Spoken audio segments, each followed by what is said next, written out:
Welcome to Talking Bollocks. And now over to your host, Howard H. Smith. What a cunt. And thank you, strange woman, for the intro there. And yes, hello, welcome back. It is Talking Bollocks. Congratulations, you found us. You're back, you found us for the first time, whatever. This is the normal gobshit bit that I do at the beginning. I am your host, Howard H. Smith. I do stand-up. I used to sing as Keith Platt, the character. I used to sing, still do, currently singing, well, let's not call it singing, vocalist in UK thrash band Acid Rain back in the day, and that's all going to be coming back very soon. Just completed the lineup, so that's rocking. Woo! We're actually having our first 5-piece rehearsal in a week's time, so that's going to be fucking rocking. So possibly, don't know, whenever you're listening to this, we will have rehearsed by now in the full lineup, and announcements will be coming soon as to who does what and who's in the band, etc. So that's going to be cool. There you go. Just totally let my ego run away with the intro to the podcast there, but let's face it, the intro is pretty much just my ego go, well, who are we kidding? Intro, the whole fucking thing is just my ego all over the place. But hey, some of you seem to like it, and you know, if you don't, what the fuck are you listening for? So yes, this is it. We're back. Talking Bollocks. You can find us on Facebook, on Twitter. I'm not going to tell you what the fucking handle is or any of that. Just go fucking find it. Do it yourselves. You know, you're grown men and women and boys and children or whoever the fuck listens. I don't know, but you're grown. You can use a search engine. You can find us on Facebook. You can find us on Twitter. You found the podcast, didn't you? I said Twitter again. I hate that. Twitter. There's 3 T's in Twitter. Yeah, if this is your first time, can you believe it? This shit is for real. This happens every month. And some people even subscribe every month. And whilst I was saying, oh, you know, you can find you can find us on, you know, Facebook, and you know, you can search us out. A quick shout out, a special shout out on our YouTube page this month had a comment from Malcolm Bojangles. There you are, Malcolm Bojangles, if you're listening. It was on the YouTube page. Please unsubscribe and never listen to the podcast again, you cunt. Yes, there we go. First proper cunt of the podcast. Yes, Malcolm Bojangles on the YouTube channel left a comment underneath the Gene Hoglan edition there's the latest, or was the latest, this will be the latest now, but was the latest then, on YouTube, saying, what time does the Dark Angel interview start? My comment back was, would you like me to listen to the interview would you like me to listen to it for you as well? You fucking useless waste of space. You useless waste of flesh and bones. You collection of lungs and organs that should just be fucking thrown in a sack of cats and chucked in a river. It took longer to type the comment, what time does the Dark Angel interview start, than it would to just clicking through the fucking bar at the bottom and waiting until you hear the interview starting and back up a little bit, you fucking dick! Honestly, I do not want listeners like that. Malcolm, Bojangles, fuck off. Fuck off somewhere else. I don't want you subscribing to the podcast or listening to it again. Fuck off. Everybody's cool here. We're all cool. We buy music. We understand how the business works. We like to support bands. We like cool shit. We go old school. We go new school. I'd like to think we're kind of fairly old school, but with a modern outlook. We're open-minded, unless it's women fronting metal bands, and that's me just being a cock. But, you know, when there is a good woman fronting a metal band, I promise, I will say, yeah, rocking. But what the fuck, guys? What the fuck? What the fuck are you fucking... That is just Malcolm Bojangles, fuck off. So there you go. That's a great way to start the podcast, isn't it? Telling one particular listener who's gone out of his way to comment on the YouTube channel to fuck off. That's it. Yeah, anybody who doesn't put anything vaguely complimentary is going to get told to fuck off and never listen again. I really am a twat, but apparently that is what a lot of you tune in for, so there you go. Tune in! Done it again, you twat! I am going to stop saying that, I promise, forever.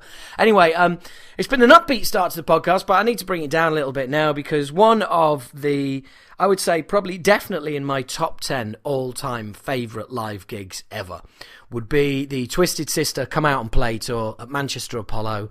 Memorable for several reasons. One of my favourite memories is Shy, a UK AOR band who was supporting that night, did their last song and said, "Who wants another one?" And I stood on my chair on the balcony and said, "Fuck off your shit." And the singer went, "Well, that sounds like fuck off your shit to me." And I thought, yeah, everyone I was with was like, "Dude, he heard you." But anyway, the main attraction was Twisted Sister, who were fucking awesome. You know, you've got to love those first fucking 3 albums are just rocking. 4 albums, the first 4 actually. It's Under the Blade, Can't Stop Rock and Roll, and Stay Hungry. And even Come Out and Play to a certain extent. First 3, 4 albums, absolutely rocking. And the main man who played drums on there was AJ Perro, who unfortunately passed away at the age of 55, I believe, being found dead in his bunk whilst touring with Adrenaline Mob. Shame it wasn't Mike Portnoy. Yes, I did just say that. Strap yourselves in. Just a real tribute to the guy. Powerhouse of a drummer, awesome live band. And anybody who can spend more than 10 days in a band with Dee Schneider is got my ultimate respect. He's all right. He just makes out he's a twat. But just really, really sad news. And that kind of goes into the next. And we just think there seems to be a glut of really cool musicians dying, and it's a fucking real shame. But I guess that's what happens when, you get older. Speaking of which, it was my 45th birthday yesterday. Woohoo! Yep, and I'm perfectly comfortable with that. If you are in your 30s or 40s and feeling like, oh, I'm so old, and you use age as an excuse to not do things and stuff like that, yeah, that's not me, and don't project that onto me. I'm more than happy with 45. You know why? Every day above ground. Not fucking dead seems like a bonus to me. All right, so there we go. Anyway, happy birthday to me. Fucking hell, I'm on it, aren't I? Moving into from AJ Perro, moving on to aforementioned Dee Schneider, and just a really cool comment that he made on Blabbermouth, which I've actually. And thank you, Blabbermouth, for doing a whole article about Talking Bollocks and my interview with Gene. But I say thank you, Blabbermouth. That is my mate Gene being just the fucking cool dude he is, and using and putting up, getting Dark Angel's PR machine behind it, and really meaning that's been the most successful episode of Talking Bollocks ever. And that's thanks to not only Gene being like Gene and his name carrying weight, but just the fact that he got the Dark Angel machine behind it, and that was really fucking cool. Podcast has been appearing everywhere. It got shared like fuck, and what a guy. And I mean, I know you all listen to that podcast, and you at the end of the interview you go, what a cool guy Gene Hoglan is. And you know what? Yeah, you're fucking right, he is. So anyway, just going back a step, thank you, Blabbermouth. On Blabbermouth was a comment by Dee Schneider, and he said this, it's great. It's an anti-Kiss comment, so obviously, gotta love it. He says, my theory is, Kiss fans forgave Kiss for I Was Made for Loving You. And anything is acceptable after that. It was a disco song, people. It's not okay. It was never okay. And they're playing it live now. Unbelievable. They play I Was Made for Loving You, a fucking disco song. What a top man. Dee Schneider hits the nail on the head. Kiss shit. Not only do they just merchandise the fuck out of it, no wonder they did invent selling out as a band, but they're still doing it now. It's unbelievable. Not only all of that, but they're shit. They're fucking shit. The amount of American artists who seem to be inspired by Kiss, like fucking members of Slayer and Anthrax, got in, big Kiss fans. It's just like, for fuck's sake, really? Just fucking lightweight rock. Lightweight. Not as heavy as the Image. You got fooled by the Image. I don't know about anybody else, but when I discovered Kiss and I saw that Image and, the all painted faces and all that, excuse me, moving shit around because I'm not organised, as you know, and I saw that Image and I just thought, fucking hell, these guys are going to be fucking amazing, and they fucking seriously weren't. And to show what what's the word? Yeah. I fall into trying to... Man tries to remember word. What a great podcast. I want to say contortionist, but that's not the right word. Oh, fuck it. Anyway, just to be prove that I can see both sides of the coin. One of my phrases that I keep digging out all the time, both sides of the coin, is I'm now going to agree with Gene Simmons. Me and Si in Annihilated, the interview that's coming up later, we'll be talking about it, so I'm not going to go on too much, but basically Gene Simmons was basically saying that Kiss, Metallica and a few other bands are the only ones out there who aren't using some form of backing tracks. And I had somebody come on, sorry, I can't remember your name, mate, but came onto the Facebook page and was like, I think it's Pete Gray, might be Pete Gray, came on the Facebook and saying, oh yeah, what a load of crap. Unfortunately, Gene Simmons is right, and fair fucks to him for coming out and saying this. He's right. I very recently found out within the last month a band that I know of and that you'll all know of, who basically fucking play along to the album live. The only thing that is live is vocals, solos, and drums. All the rhythm guitar, all the bass, all the backing vocals. It's all fucking samples. They are just playing along to the fucking album. And apparently, yeah, this is rife. And I just find it incredibly disappointing, as I'm sure some of you out there will, that the one thing metal has always had going for it is its integrity, the musician's ability to play the music. When people go, oh, heavy metal is just a noise, you have to explain to them that, no, you're just used to listening to a melody and a beat. You think that's music, but it's not. It's the bass drums, it's the toms, it's the cymbals, it's the bass guitar, it's the rhythm guitar, it's the lead guitar, it's the vocals, it's the lyrics. It's tons of things to listen to. And people that you like are just shit musicians, and our guy's the fucking real deal. Well, thanks, Clock. You can't be the real deal if you're Pro Tooling the fuck out of your albums, and then you don't even have to fucking reproduce it live either, because you're playing along to said album. It's a fucking disgrace. But apparently, like I said, it is rife. A band gets to that certain level, and from then on, that's it. Their management will not. They cannot afford any mistakes. It's like, what the fuck? Oh, will you fuck off, Clock? 2 clocks in this room. That was Clock, by the way. If it was Cox, there'd be 3. Those 2 and mine. Anyway, tangent. So yeah, it's just fucking outrageous, and I can't believe it. And if you find or suspect bands that you like doing this, fucking call them out on it. Call them out on it. It is not fucking good enough, right? When Acid Rain make our reappearance, which we will be in a few months, we won't be using backing tracks. Can't fucking afford it for a start. But seriously, I mean, Christ, that is not what metal is about. It's the fundamental fucking corrosion of the foundations of metal is playing to backing tracks. And you need to stop, and everyone out there, call anyone out on it. Even if it's your favourite bands, fucking call them out on it. Tell them you won't go and see them live again. You will not buy their stuff. They will not. They were losing you as a customer if they continue to do that shit. Okay? Rant over. I've had enough about it. Anyway, I'd like to thank Music for Nations for my Music for Nations t-shirt, which I just happen to be wearing right now. Thank you very much, guys. There's a little bit of stuff going on there, some interesting conversations going on, not about releases, but I'll fill you in when things come to more of a head. That was a waste of fucking words, wasn't it? I've basically just said nothing there. I've just thanked them for a t-shirt and then teased you about something that I'm not actually able to deliver. Sorry about that. What a twat.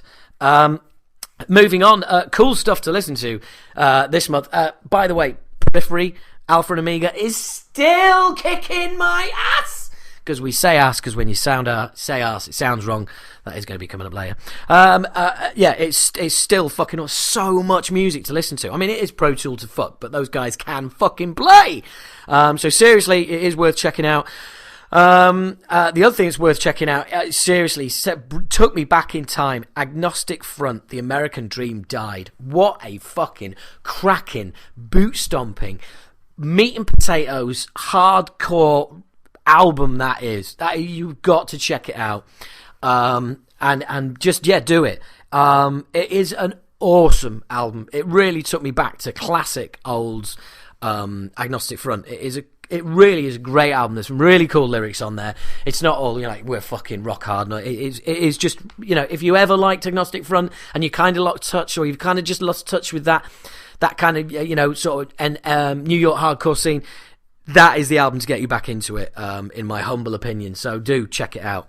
And the other thing that is absolutely rocking my world at the moment is the new Therapy album, Disquiet. Not a massive Therapy fan, as I had to disclose to their drummer, Neil, former drummer of The Beyond, when I interviewed him this month. I'll tell you a little bit more about that in a minute.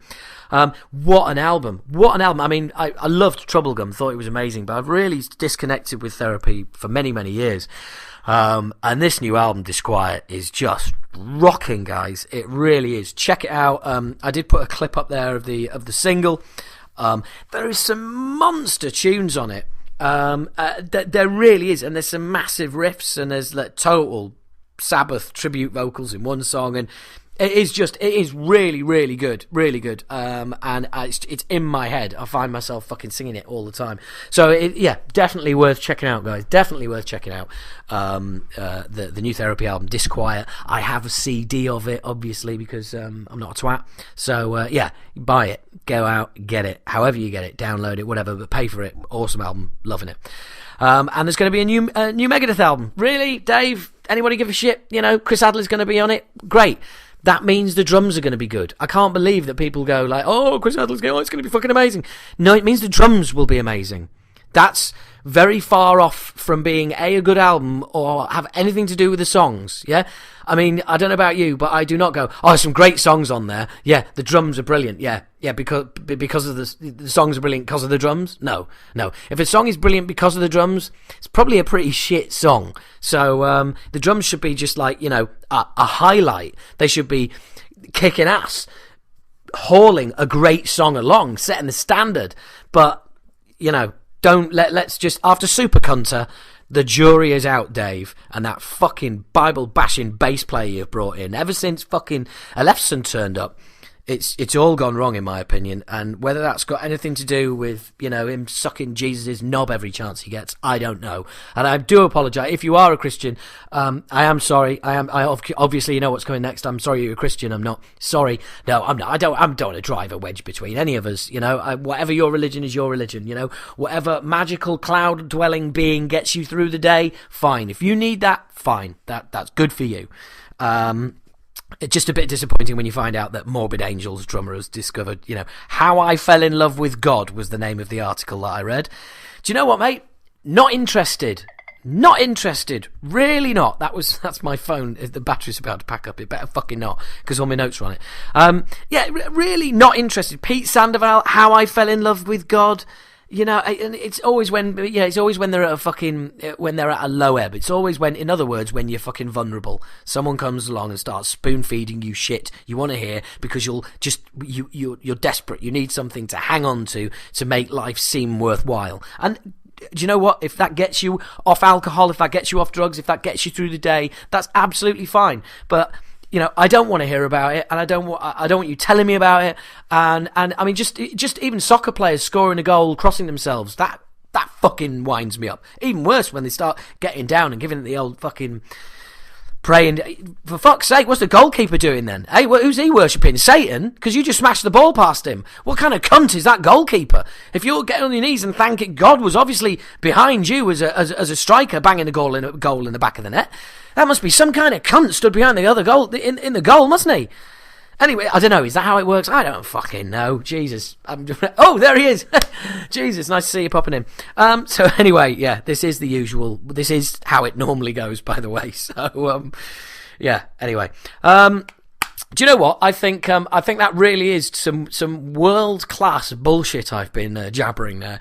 And I'm just going to pause there, having probably managed to slag off anybody with any kind of religious leanings listening to the podcast. Seriously, all faiths are welcome. All faiths are welcome, whether you're atheist, agnostic, whether you follow Islam, whether you're I don't know, Seventh-day Adventist. Apparently that's a thing.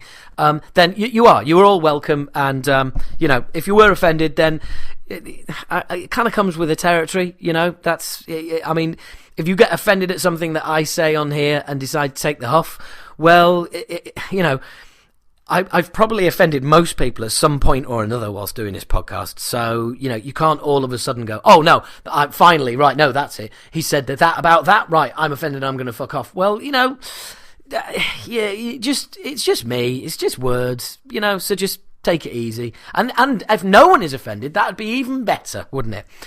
So anyway, moving on. I'm going to crack on. It's a short little interview. This is with Reed Mullen of COC. He did a couple of weeks ago. I was hoping that I might grab a few words with Pepper, but unfortunately he wasn't doing press. But anyway, Reed is a lovely guy, as you'll find out. I saw him way back in the day, but yeah, really nice guy. And it's funny because I kind of mentioned King Hitter, but I called it King Hitler. What the fuck is wrong with me, guys?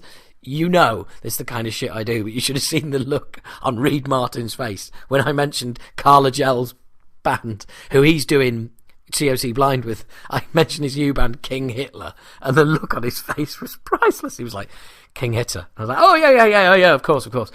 What a knob. Not just on my own here with you guys, but, you know, in interviews with the great and the good. So anyway, guys, here is here's an interview with Reed Mullen of COC. Enjoy. Hi. I'll leave you two to it. Thank you very much. I'll sip a beer outside. I just saw Film Itch not too long ago. Oh, what a movie. Yeah. It's just so... It's like the band. Funny enough, the first band I saw in America was All, actually. Oh, was it? Yeah, I went over there to work at Jane's Addiction, and they were playing the Whiskey on Sunset. That would have made sense. The All was? Yeah. Anyway, I'll leave you to it. All right, cheers, man, cheers. Hello, what did you think? The filmage. Oh, I loved it. Yeah. Well, I knew...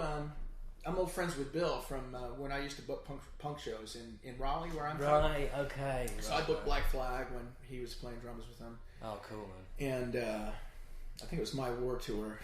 And I also booked The Descendants, so I was old friends with him. So when COC got back together to do the three-piece punk stuff, he came to our show in Denver, and he told me the whole story about... Oh, so I had heard he almost died, but I didn't know the full story. I know, did you see that in the film? Was that the first you... Yeah, no, he had told me before I saw the film. So oh, right, I knew that part of it.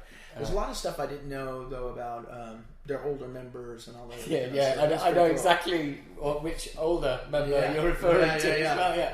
So how old were you around this time? 35. Yeah. That's a bit uncomfortable, man. Yeah. Awesome band. Yeah. And just, it's funny, you know, Dave Grohl sums it up in that movie. How were they not fucking huge? I know. You know? Yeah. I don't know, but hey, that's one thing that's never changed about the music business. You know, who makes it and who doesn't is just arbitrary. Well, they were a little before. You know, you know, in the '90s there was all those massive bands that kind of aped the catchiness, or tried to anyway, of the Descendants and the catch. You know. Yeah, absolutely. No, absolutely. The catchy ass hooks and stuff. That's my phone. I've left my phone on. My apologies. Oh, no problem. Well, basically, this is for a podcast. I used to be in a thrash band back in the day, a UK thrash band called Acid Rain, which was a long time ago. Pepper, funnily enough, came to one of our shows when I think him and Karl were over doing press for Blind. Oh, no shit. So that was when they came over to do that. Sorry? I remember when they came over here to do that. It was April 1990. Yeah. And I've been doing the band came to an end, and I've been a stand-up comic for the last 15 years. Oh no shit! So that's that's what I do now. That's my thing now. And funnily enough, Neil was saying, "Oh, I'm really sorry. The guest list is horrendous, and we're gonna have to take you off." I was like, "It's no problem, man. I've got a show tonight. I can't stay." And he was like, "You're the only person who's been fine with it." He's like, everybody else is like, "You motherfucker! You promised me." I was like, "No, and I've got to be, got to be in Watford at 9:00. So entertaining the good folks over there." But and funnily enough, one of the on March's edition is going to be a big long chat I had with Gene Hoglan, but also drummer special. But also I'm going to be playing some King Hitler. King Hitler? Karl's new band. Oh, King Hitler. Sorry, King Hitler. Sorry. Yeah. Oh, yeah. So I'm playing some. Have you heard any of that stuff yet? Oh, of course. Yeah. It's cool. It is good. Yeah. It's cool. I really like it. Yeah, I do too. really like it. Yeah. And how's it playing? It seems a bit. if you don't mind me saying, it seems a bit weird that you're doing the blind thing with Karl as well as this. Yeah, I think it's. I just. That's just going to be a short little thing. Right. Yeah. Okay. It's not going to get in the way of this. Oh, right. So Woody's fixing to have a kid, so he's going to take a couple of months off. And blind, we did a benefit show for the old. She's passed away since, but we did a benefit for Catherine Ludwig, who was the editor of Metal Maniacs. Yes.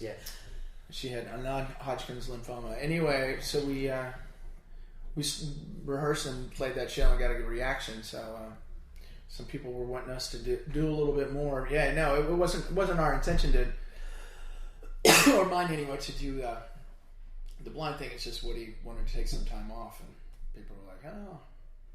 Well, yeah. No, but I think it's cool.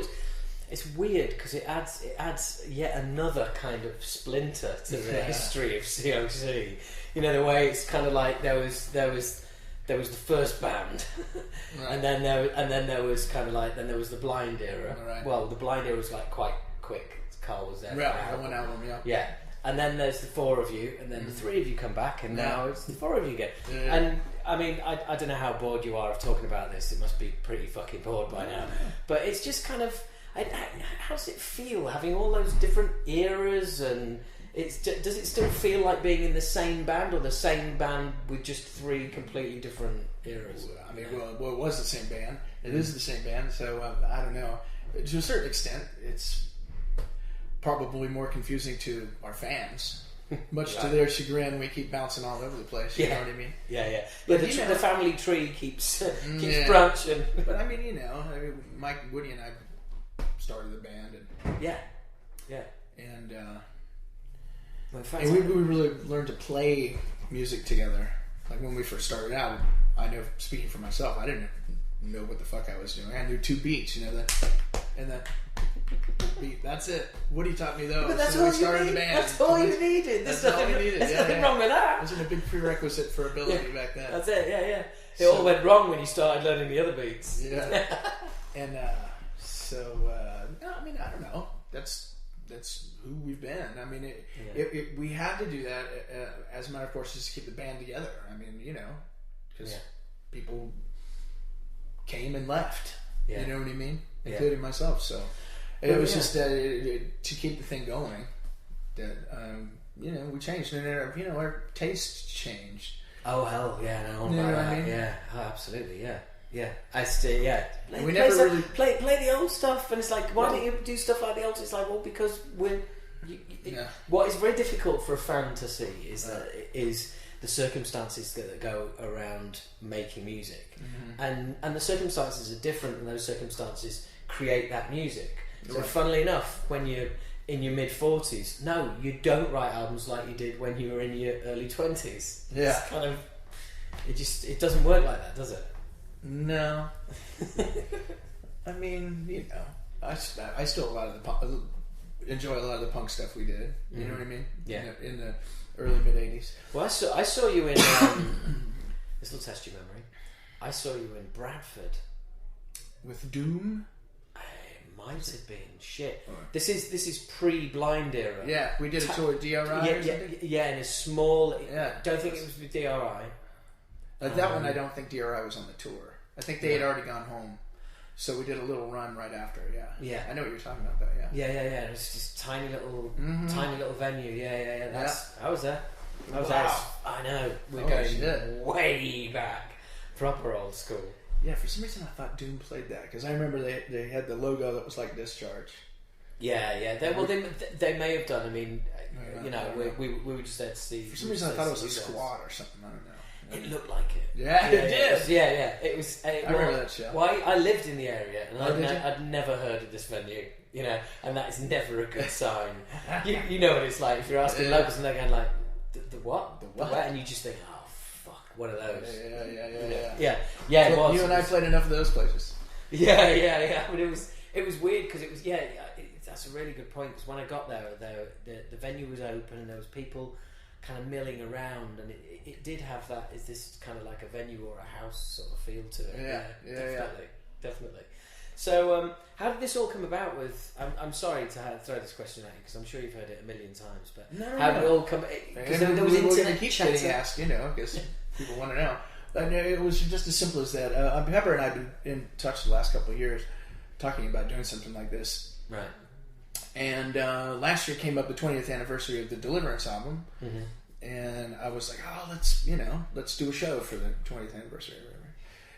And he had stuff going on, and we both decided 20th anniversary doesn't really mean that much. People would rather see a good show, or maybe more than one. So we decided we'd put it off a little bit till this year, and do it right. You know what I mean? As opposed to just a one-off. Yes. Yes. So absolutely. So this is sort of like the litmus test to see. For us, it was to see if people were as excited about it as we were.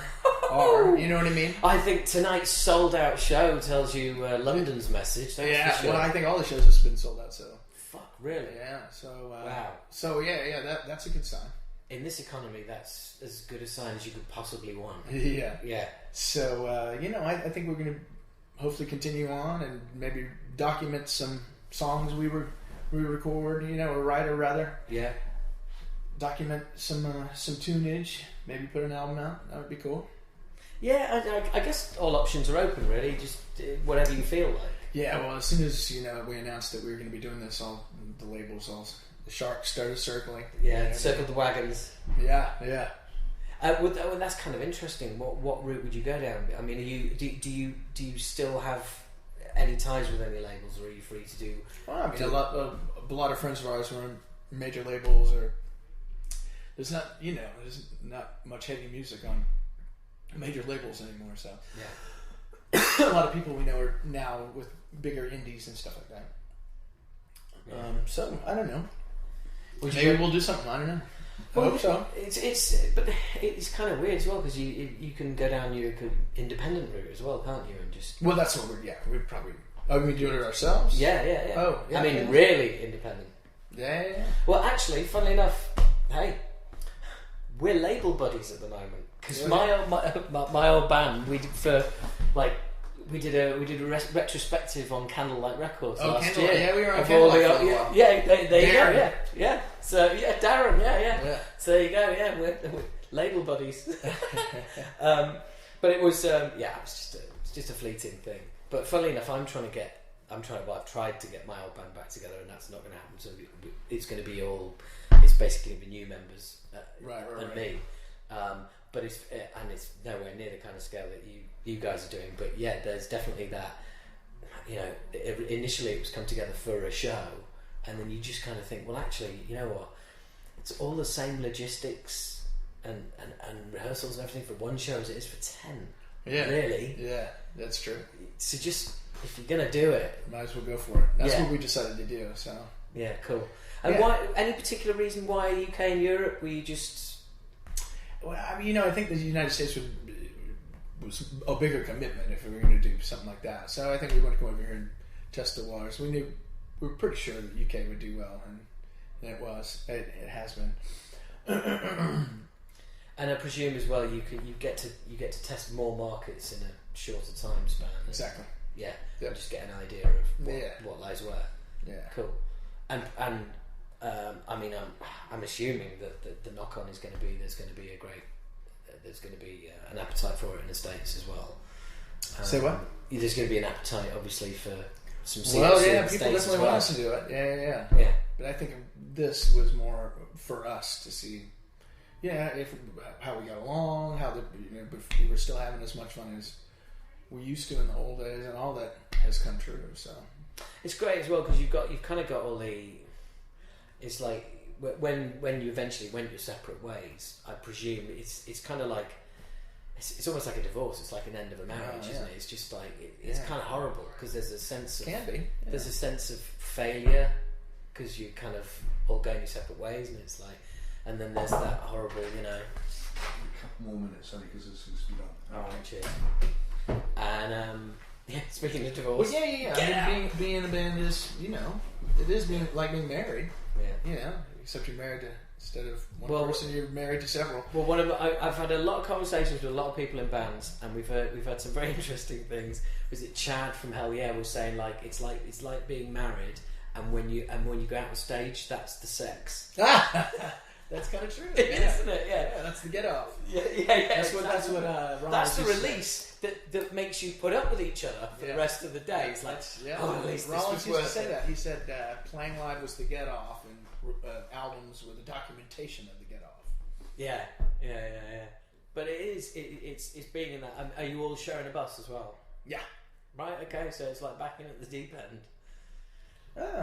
Different than being in a van or a splitter. Yes, yeah, big improvement. And you've got. I was looking as well. You've got to be the only band touring this year who's got a Saturday off. No, I know that's weird. I was looking. I was like, really? And we had Friday off last week. Yeah, it was weird. Yeah, that is just a bit strange. Yeah. So is it? How long is it since you were back in the UK? How was the last time you were here? Last time was the 3-piece. Right. Yeah. Which was last year. Oh yeah. Yeah, and the very first show, the very first song in Cardiff, the very first hit with the cymbals, I snapped my rotator cuff in half. Oh. And I had to get that operated on last fall. Fucking hell. Yeah, I had to do the rest of the tour with a fucking broken rotator cuff. That shit sucked. That was the worst. Yeah. But last time with the boys. Fuck, I guess it was with Metallica. Wow. 97? I guess. Really?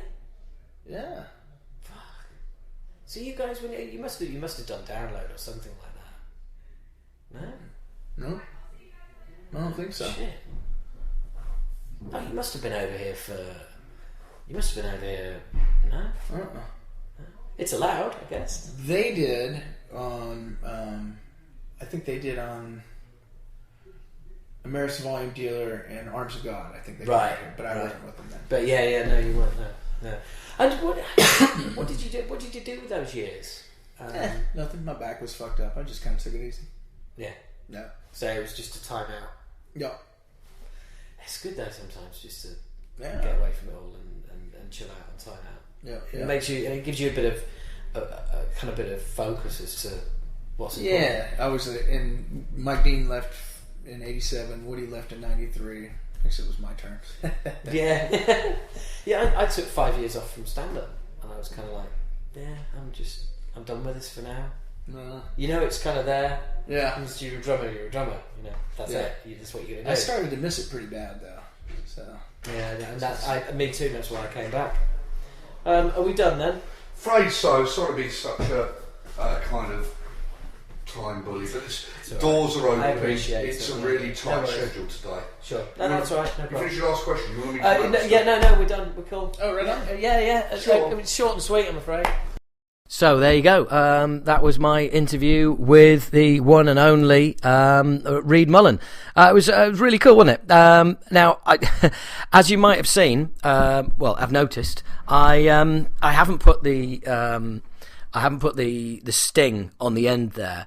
The da da da da da da, because I know a few of you get your ears blown out because the interview's obviously quite quiet, so you turn it up and then that comes in at the end and fucking rips your speakers or your ears to bits. So Fucko here has finally actually cottoned on that it's okay to do it up front, but maybe if the interview's a bit quiet like that one was, it's probably best not to. So there you go. It was a little bit quiet. Sorry about that, but hey, that's the way it goes. Now, for those of you who are wondering what we were talking about at the top, I was wearing a Descendants jacket, and straight away Reed was saying, "Oh, I saw Filmage recently." Filmage is the history of the Descendants. If you haven't seen it, it's fucking awesome. Filmage, basically film with AGE on the end. If you're a Descendants fan, you know what I'm fucking talking about. If you're not, check it out. It's just a fucking brilliant documentary about a band who should have been bigger than Green Day and never got the recognition they deserved, but they're still going. They're still awesome. They're just wonderful, and it's a fucking amazing story. It really is, and I mean a properly amazing story. All bands say that, but it's got it's a great journey which apparently would be the word to describe it. So that's what we were talking about up front there. Before I started mentioning King Hitler. What a cock. So before I get into the Karl Agell album, Karl Agell interview. Sorry. Yeah, that was my impression of a sand person. Anyway, yeah, that was more sort of Chewy, wasn't it? Really, yeah, sand person's more. So that's sort of, yeah. Is that Chewy? Is that Chewy? It's sort of, I don't know. That just sounds like a fucking mental Fozzie Bear, which probably is actually quite a good description of Chewy, really. I'm totally going off on it here, aren't I? Fucking 70s Muppets and Star Wars references. Mind you, fucking Star Wars and Muppets are still relevant now. Yeah, fuck it. It's my, yeah, if you know what I'm talking about, fuck you. Put your head out your arse. My cultural references are spot on, I'll have you know. But anyway, I don't know what impression that was. What the fuck? Anyway, sometimes I really do listen back to this shit and think, God, anyone coming to this for the first time is just going to be thinking, yeah, I think I'll be giving that a miss. That bloke's a fucking knob. I just want you to know, I'm well aware of that, so fuck you. Anyway, Moving on. Here is a quote from Scott Weiland. He of Stempletone Pirates. Yeah, fuck Stempletone Pirates. That's a new band just invented. Thank you very much, Scott Weiland from the Stempletone Pirates. Hey, you fucking know what I mean. But anyway, he used to be from them. He's not anymore. He did a meet and greet with fans, and it didn't go very well. And a few people were like, "Wow, you know, he was really dickish." And this is what Scott Weiland posted. He said, "I'd like to make a sincere apology to the fans that were at the meet and greet in Boston. I'm embarrassed by my behaviour, my ability to read out loud as well. I'm embarrassed by my behaviour and some of the things that I said. Fans don't deserve that. Without our fans and supporters, we would not be able to do what we're doing. I put my all into the show that night and honestly was just beyond exhausted. Either way, I acted like a total asshole, and for that, I'm truly sorry." You know what? Nice one, Scott. Nice work. Are you listening, Mike fucking Portnoy? Did you hear that? That is how you apologise. That is how you take ownership for being a dick. Yeah? You don't get your mates to try and line up behind you and say, "Oh no, it really was terrible." No. Right? You fucking apologise and stop being a dick if you've got any self-awareness, which you haven't, so fuck you. Anyway, a thank you, a big shout out to Dustin Jacques, Small Paul, Alan Phillips, all of you new followers on Twitter, thank you very much. And all of them wrote on Twitter and new iTunes reviews. Sorry, yes, they're all new to Twitter. I can't fucking read my own notes, and it's not like it's in handwriting. What a spastic. Sorry, no offence. I realise spastic is a word that is not allowed anymore. So, spaz, how's that? Fucking retard. Yeah, I'm in a mood, as you can tell. So anyway, apologies to any retards listening. To be honest, I tell you what, actually, that applies to fucking Laughing Boy earlier, doesn't it, that I mentioned? Malcolm Bojangles. Anyway, so, yeah, Dustin Jack, Small Paul, Alan Phillips, thanks, new Twitter followers, but also new reviews on iTunes, which is awesome. I'm really chuffed with that, guys. I did a little request, and you waded in, so thank you, John Murphin, Chris Davies. He's insistent on getting a mention, and UK Fletch. Thanks all three of you for your reviews on iTunes. I really do appreciate it. And as I always say, guys, if you're out there and you happen to be stopping by, you happen to be in iTunes anyway, and Talking Bollocks, you know, you go to the latest episode is there, and you go into your iTunes, your shit tunes, your worst music program in the fucking world, pack of cunts, Apple. But if you go into that, if you're there and you happen to be clicking on Talking Bollocks, go on, give us 5 stars, give us a good review. That'd be awesome. Anything less than 5 stars, fuck off. Bad reviews, not interested, fuck you, it's only your opinion anyway. But seriously, if you feel like doing it, guys, and you happen to be around, that'd be lovely. If not, I'm not going to complain. I'm just saying that those 3 people are better than all of you for doing so. No, they're not, but come on, you know what I mean? Come on, step up, please. And now an appeal from our friends at All About the Rock. Yes, All About the Rock. This is the All About the Rock podcast. What the fuck are you doing? Get down to allabouttherock.co.uk. Check out all the cool shit down there. It's always something interesting, always something new. Craig asked me to put a shout out. He needs writers. He needs you guys, you people out there listening. I know some of you can write because you're forever spouting your opinions at me, which is fair enough because this is just one long opinion, isn't it, basically? So look, if you feel like you can, your opinion is worth being heard, which apparently that's what the internet's for, to give everybody an opinion and also at the same time prove that everybody should not be allowed an opinion.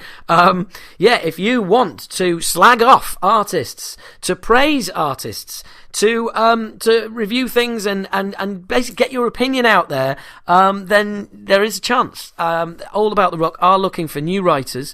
If you email Craig at allabouttherock.co.uk, that's Craig, Craig, at allabouttherock, one word, .co.uk. If you metal him, fucking metal him, metal the fucker.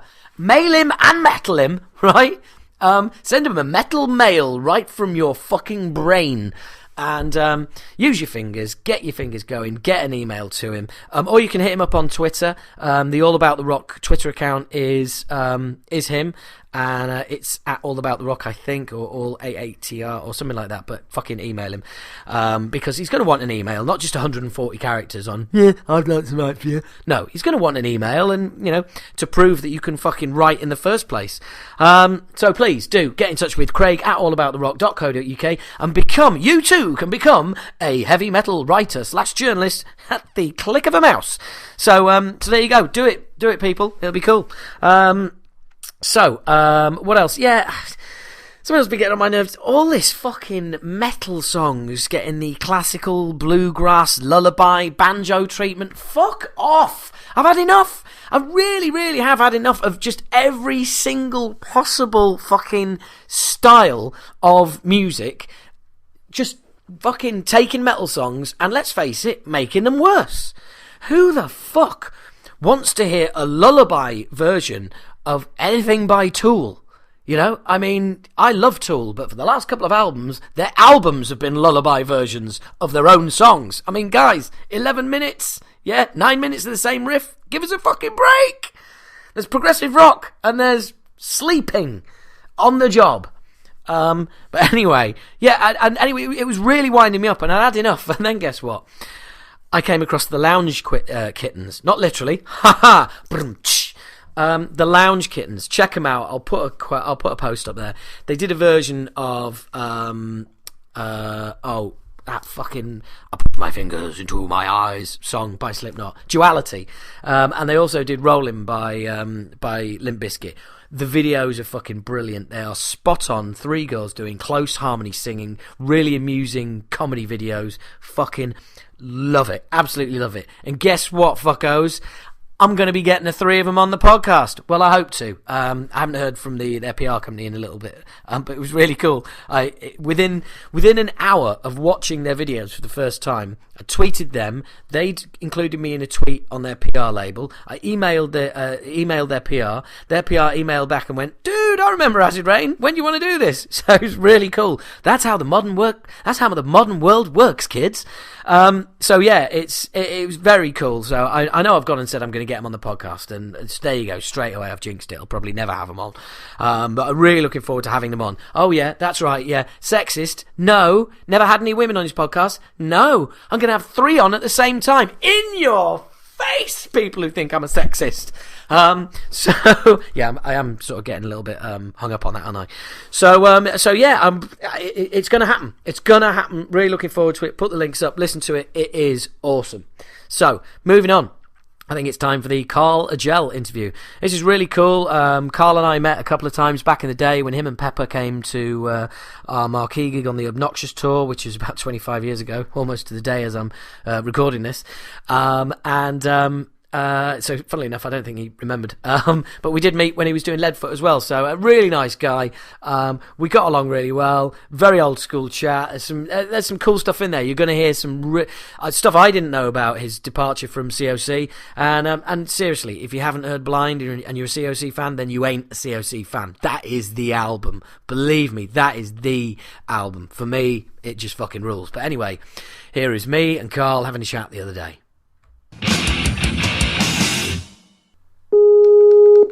That's Skype ringing. Hello, Karl here. Hello, Karl. How you doing, man? I'm all right. How are you? I'm great, thanks. Cool, man. Cool. It's been a long time. Yeah, it has been a long time. Yeah, I remember talking to you, sitting down. Well, obviously, basically, my podcast, I used to be in Acid Rain. We bumped into each other back in the day. Right. When I think you and Pepper were over doing press for Blind. That's right. God, that was a while ago, wasn't it? Unfortunately, it was April 1990. Good Lord, you remember? Yeah. Well, no, the only reason I remember is I've got a fucking massive tour poster right next to me with the dates on. And yeah, it was you guys came to the Marquee show, and I think I saw you at when you came over for Leadfoot as well, down at the Underworld. That's right, in Camden. Right? Yeah, exactly. Yeah, I remember that. God, yeah, and I remember it was funny too because Leadfoot was such a departure from COC at the time, and I guess it's what I needed mentally to get away from things and pursue that thing, which I'm still into, but I remember people being quite surprised, man. That was a good show. Yeah, I mean, funnily enough, I remember talking to you about it actually, because I think you were still kind of, you were obviously still a bit mad about the way the whole COC thing broke down. Because I remember you saying to me, man, they were saying I couldn't sing, and that's plainly not true. And you were talking to somebody who got shit for his vocals the entire time I was in my band, and they tried to kick me out as well. So it was kind of, we'd both kind of been through a similar experience, but you were quite clearly sort of, Leadfoot was quite cathartic for you. Yeah. The wounds were still fresh, at that point. At this, obviously I've moved on, and as you know, I'm sure Reed and I have attempted to put together a COC Blind tour here and there. It's going back to even 2009. We started and did some dates here and there, and just never quite the timing was never quite right. But obviously we're going out now, and it's starting in a week for a month, and.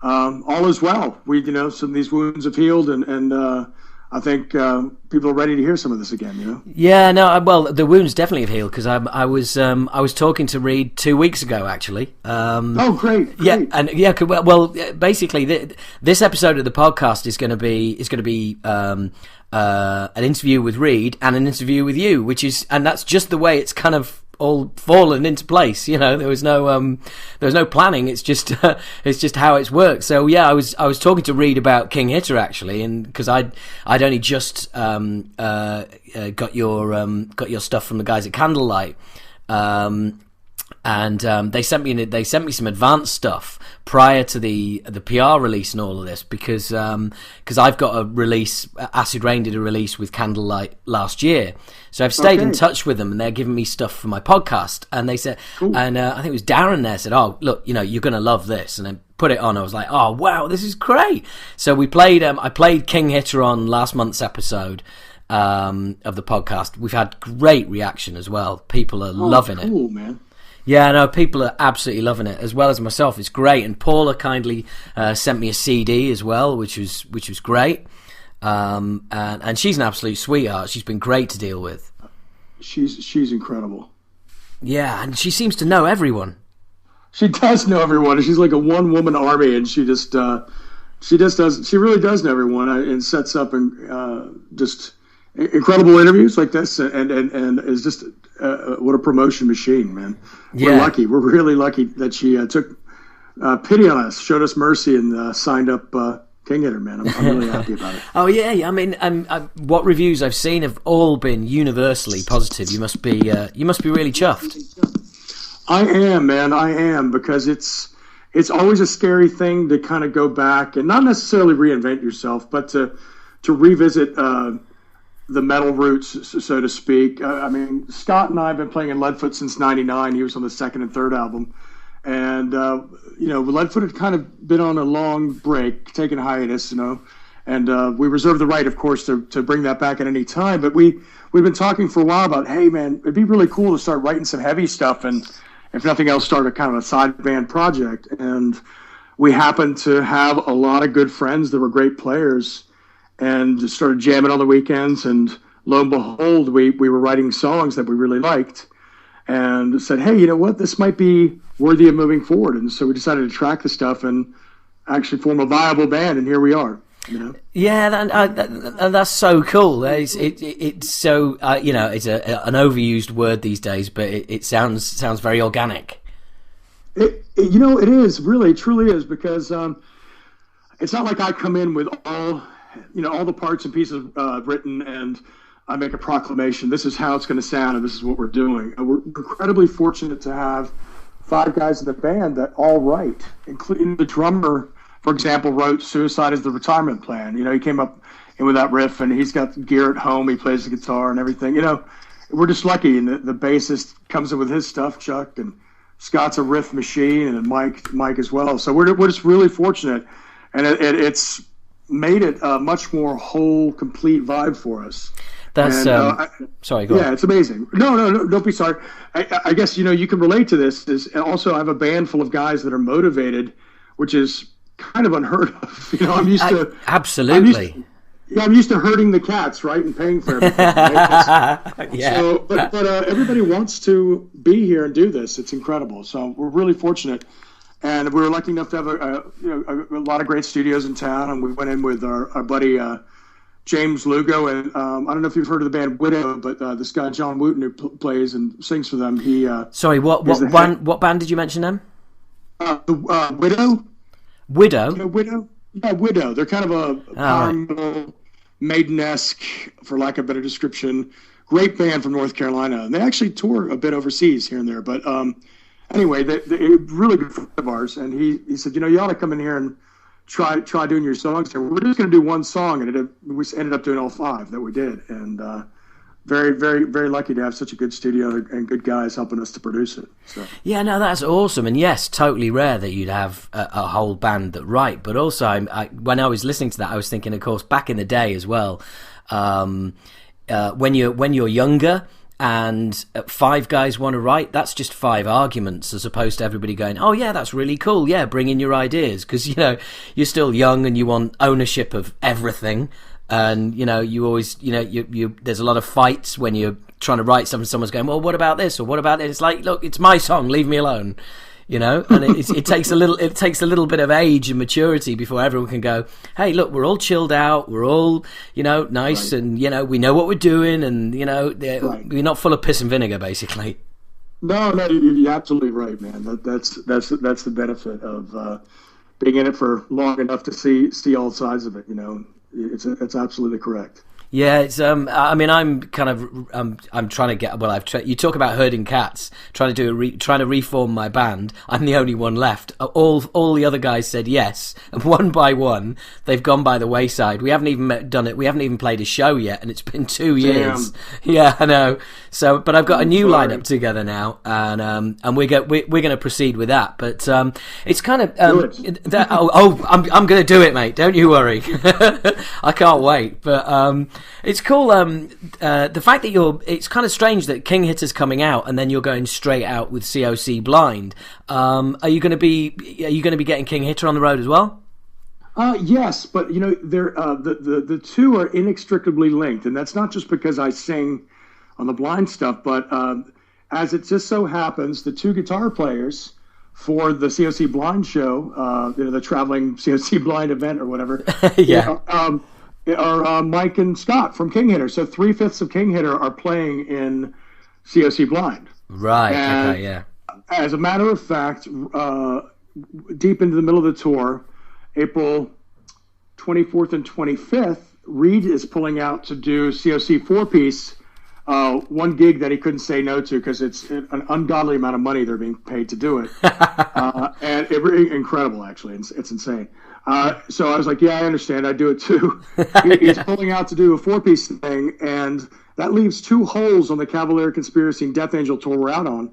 And so we have the honor and privilege of being able to fly in the bassist and drummer. So King Hitter is going to fill in for COC Blind on a Friday and Saturday night in Joliet, Illinois, outside of Chicago, and Milwaukee. Oh, Wisconsin. man, that's awesome. That's awesome. Yeah, really, really cool. So it's all kind of a swirl and intertwined, and what's good for one is good for the other. And obviously it's the bully pulpit. A lot of people know about COC Blind. Not everyone knows about King Hitter. So I'm taking the opportunity to yell it from the mountaintop and say, hey, I'm not just in the where is he now file from the past and being dug up for this, but I'm alive and well and have a current band going that's real. Yeah, I mean, on those 2 dates when you're without Reed, is there any temptation to play some King Hitter tunes? No, I mean we're gonna play. We're playing King Hitter. King Hitter's actually playing. The full band is gonna play that Friday and that Saturday night, as in the full lineup. Awesome. Oh, right. So you're going to do the King Hitter show, and then you're going to do the COC Blind show. No, we're not doing COC Blind. I'm sorry, I've got confused. Because contractually, we're obligated to have two original members of the band on stage if it's going to be called COC Blind. Oh God! Well, I'd be fucked then because my version of Acid Rain's just me. So yeah. But you are Acid Rain, man. Oh, that's very kind. It's very kind, sir. No, that is awesome, man. That's really cool. That's really cool. So to answer, I'm sorry. I'll just say that afterwards, obviously, we're going to start picking up our own dates. That's the plan, and hopefully that'll lead to us writing the rest of the album and recording it this coming fall, this coming autumn. And that will bring us out to hopefully having a full length out in 2016. So have you already started work on the album? So these songs won't be reappearing on the album in any shape or form? No, they won't be. We're already about 7 songs in toward the next one, and we plan on writing at least, I don't know, hopefully like 20, and then picking the best 12 or something, Yeah. And would that be on the same? Would that be with the same label? Have you got a deal for an album there as well? We don't, and Paula's kind enough to do this incredible one-off. Obviously, we're giving her the option. We've agreed that if we're if it's mutually beneficial, that we're going to keep on with her because so far so good. But we'll see what happens. A lot can change in 6 months to a year. Yeah, obviously, yeah. So I've got to ask Karl, what have you been up to since Leadfoot? Well, Leadfoot was kind of just there was many versions, and people came and went. The last album actually came out. We Drink for Free came out. I think it was 2003, 2004 on Abstract, but we had our run-in with once again lineup changes and people leaving, and we chugged along playing for a couple of years here and there with different versions of the band, but not. And we have literally written probably 3 albums worth of material since the last 3 releases. We have so much stuff sitting in but it just became difficult to keep it going with a lot of people falling back in their day jobs, getting married, the usual. Yeah. And so I just been doing my thing, just reporting from my day job, and living my life, doing my thing, Yeah. No, it does take its toll, especially when you think you've got a lineup sorted, and it's that constant. You're constantly firefighting, aren't you? And at some point, it just takes its toll. Right.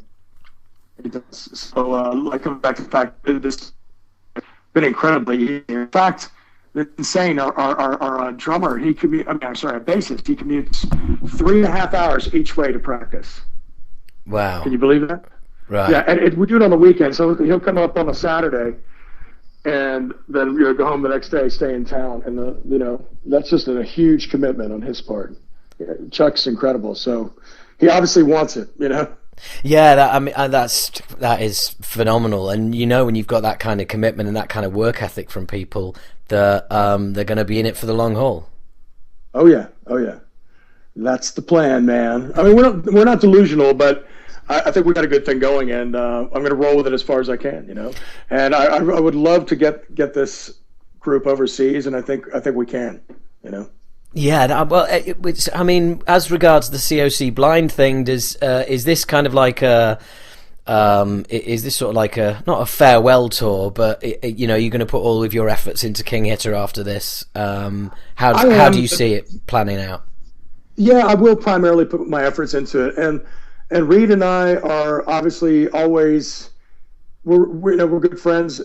And we reserve the right to go out and do it again if there's a window and if there's interest. We're not going to ram it down anybody's throat, but there's obviously an interest right now. I mean, it's kind of amazing. They reissued prosthetic reissued Blind on 180 gram vinyl, double album version of it. Yeah, I saw that. Yeah. So for some reason, things have come full circle. I don't know why exactly, but it's a good thing. So we're going to strike while the iron's hot here. And then I'm going to pursue King Hitter. Reed and I have talked about writing some stuff and doing a project together. I'm also involved with him on the Teenage Time Killer recording. Are you aware of that? No, I'm not. This sounds interesting. It's a really big thing. It's Reed over the last year or two has been going back and forth to LA and using Dave Grohl's studio. He's good friends with Dave Grohl from the Foo Fighters. Yeah. He's tracked a lot of stuff with a lot of different singers and players from old metal and hardcore punk bands. Like Lee Ving sang on a song from Fear, Jello Biafra of Dead Kennedys. Right, now this is all starting to ring a bell now, yeah. Yeah. A Teenage Time Killer. Look it up, man. I don't want to sit and wax on about that, but it's just incredible. So he tracked a song, one of the songs I sing on. He was out there and he tracked drums and guitar, and Dave Grohl played bass actually. And is there anything that guy can't do? What's that? Is there anything that guy's pretty amazing. He's a really, really awesome guy. I mean, he's probably the most famous rock and roll in the world right now, but his organization is just incredible. He's an incredible guy. Everybody related to that organization, that Studio 606, are just incredibly sweet and cool people. And it was a real pleasure. I was out there for a photo shoot in January for this upcoming record that's going to be released. It's like 24 songs. Wow. And my song is called Devil in This House. It's a minute and 46 seconds long, so it's pretty cool. Awesome. Total kind of a punk rock, over the top vibe, kind of old school crossover. So, yeah, I'm excited about it, and we'll see what kind of a special event will be arranged around that. It could easily be one concert with I don't know how many people are involved, like 24 different players, kind of a super group night. If we could pull that off, I don't know. Is that 24 separate vocalists then? No. Yeah, well, Reed sings on a couple. I think more than one. I don't know. I forget. I should know. I used to know the number. I'm sorry. Yes. You can look it up, but there's a lot of different singers. Right. Yeah. Like Clifford from Blast. Tommy Prong. Tommy Victor from Prong's playing on the thing. Cool. Nick Oliveri. Just a ton of different people. That's awesome. So, presumably you just got involved with that with Reed. Were you doing COC Blind at the time? Is that it, or have you just always remained in touch? That was actually in between. He came up to me and said, "Hey, dude, do you want to track a vocal on this thing I got going?" And I heard, he told me what it was about. And I was like, "Hell yeah, I do." So he gave me the song. I lived with it for a while, and finally he said, "Hey, it's time to record it." And I'd written the lyrics and the vocal melody, and off we went. Well, it's cool as well because I mean you're on there with some fucking vocal legends as well. It must be really cool to be kind of part of that scene. I was blown away to meet Lee Ving. I'd seen Fear one time a long time ago, but I was blown away to actually stand in the same room with him. And, I'm not much of a kind of star fucker or whatever, but yeah. I stood there and made some conversation with him, and then politely, about 15 minutes into it, I was like, hey, I'm sorry to ask you this, but is there any way I can get a photograph, like a picture with you, man? That would just be amazing. And he's as the nicest guy in the world. So I've got a picture with him, and I'm also on the group shot they did a bunch of us. That's going to be in the gatefold of the of the CD, or even the vinyl effect comes out. In the group shot, I'm kind of appearing like a second head coming out from Lee Ving. I'm right behind him, and I'm swinging a sword that Grohl was given for his birthday party at Medieval Times. Man, it was in the studio next to the guitars, and it was just ended up being one of the ridiculous props in this photo shoot. But it's a pretty cool picture, man. Oh, that's insane! That's absolutely insane. Oh, awesome. Well, when I saw Reed a couple of weeks ago, he was saying that you're doing the blind thing as well. And that tour, that's a hell of a lineup. Like, Cavaliera Conspiracy and Death Angel. I mean, it's a full on like contemporary lineup. Yeah, we're really incredibly lucky that they wanted it, and man, we signed up right away, and off we go. It's going to be it's a crazy tour. It's like I have 11 dates in a row with no days off, and I mean, it's a lot of driving, man. We're going to be riding around in this glorified RV, so it's going to be interesting. We're going to end up loving each other or hating each other or something, but it's going to be cool. There's going to be lots of tour speak going on, isn't there? There's going to be lots of in jokes that no one's going to fucking understand unless they're on that tour. That secret language, that secret band language. That's it. Yeah, the old tour speak. You can't beat it. I mean, Christ, 11 dates in a row. I mean, your voice is going to be really. Oh, yeah. Your chops are got to be up. Yeah, I better take care of myself, man. Yeah, it's not like back in the day where you can actually enjoy yourself. No, I'm gonna just sing and then like take my mouth shut and go lay down in my bunk and hide, right? Like that's gonna happen. So we'll see I'm gonna do my best. That's all I can do. So knock on wood, you can only do what you can do, So I feel good about it. Yeah, no, I'm sure it'd be good. I mean, when's the last time you were actually sort of physically on the road to this extent? God, that's like 10 years ago, maybe. Right. Maybe a little more. Yeah, of that kind of insane driving and touring around. It's been a long time. But it sounds like you can't wait to get back out there and do it. Oh man, no, I am. I'm so excited. I'm just so damn lucky that it's fallen into my lap like this, and it seems like the less I try, the more chances I get. Yeah. So, for all the days of just pounding and emailing and phoning and writing and and trying to ram stuff together, it's like I kind of backed off of things, and then all of a sudden, here it was, Yeah, it's sometimes you just got to let things come to you, haven't you? And right. Especially in this business, and the way the business has changed as well so much. Oh God, yeah. I mean, it's just. I remember a million years ago, pressing vinyl 7 inches and setting up a PO box, and Oh yeah. Mailing stuff out and making phone calls. We still make phone calls, but just the snail's pace. But it was good back then too. I mean, that's a good foundation to have. So I think a lot of kids today, they don't. They think they can just do it instantaneously with a click of the mouse or whatever, and it's not like that. You got to go play. You got to be out there. Absolutely, and that's really worthwhile. I mean, I remember tape trading back in the day, and you couldn't just like you say click a mouse and get everything that you want, and going out there and paying your dues and and playing shitty clubs, and it's all part of the ride. It's all there to be enjoyed.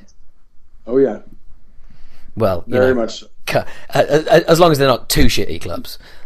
No, been there too. Yeah. Yeah. Well, this blind COC thing seems to be in quite reputable clubs. So yeah. and actually PAs there and stuff. Going back to the King Hitter EP, it's got a really, really refreshing sound to it as well. It's got that. It's just, I mean, you know, I can't put it any other way. It's got that live feel. You know, it doesn't sound like it's been Pro Tooled to fucking death. Well, thanks. Yeah, so no, that's great. Yeah, I mean, I feel, you know, we've got a lot of influences, and I feel somehow it obviously borrows and is influenced from a lot of stuff in the past, but I don't think it feels incredibly dated. Really, I think it's got a good twist to it. Yeah, no, no, totally. It sounds contemporary. I mean, it's, you know, it's a high quality recording, but it just seems to have. I'm trying to put my finger on it. It seems to have atmosphere. You know, it's, like I say, it's not Pro Tooled within an inch of its life. It kind of sounds contemporary, but almost from another era. And that is a compliment, I promise. No, I take it as such. Thank you.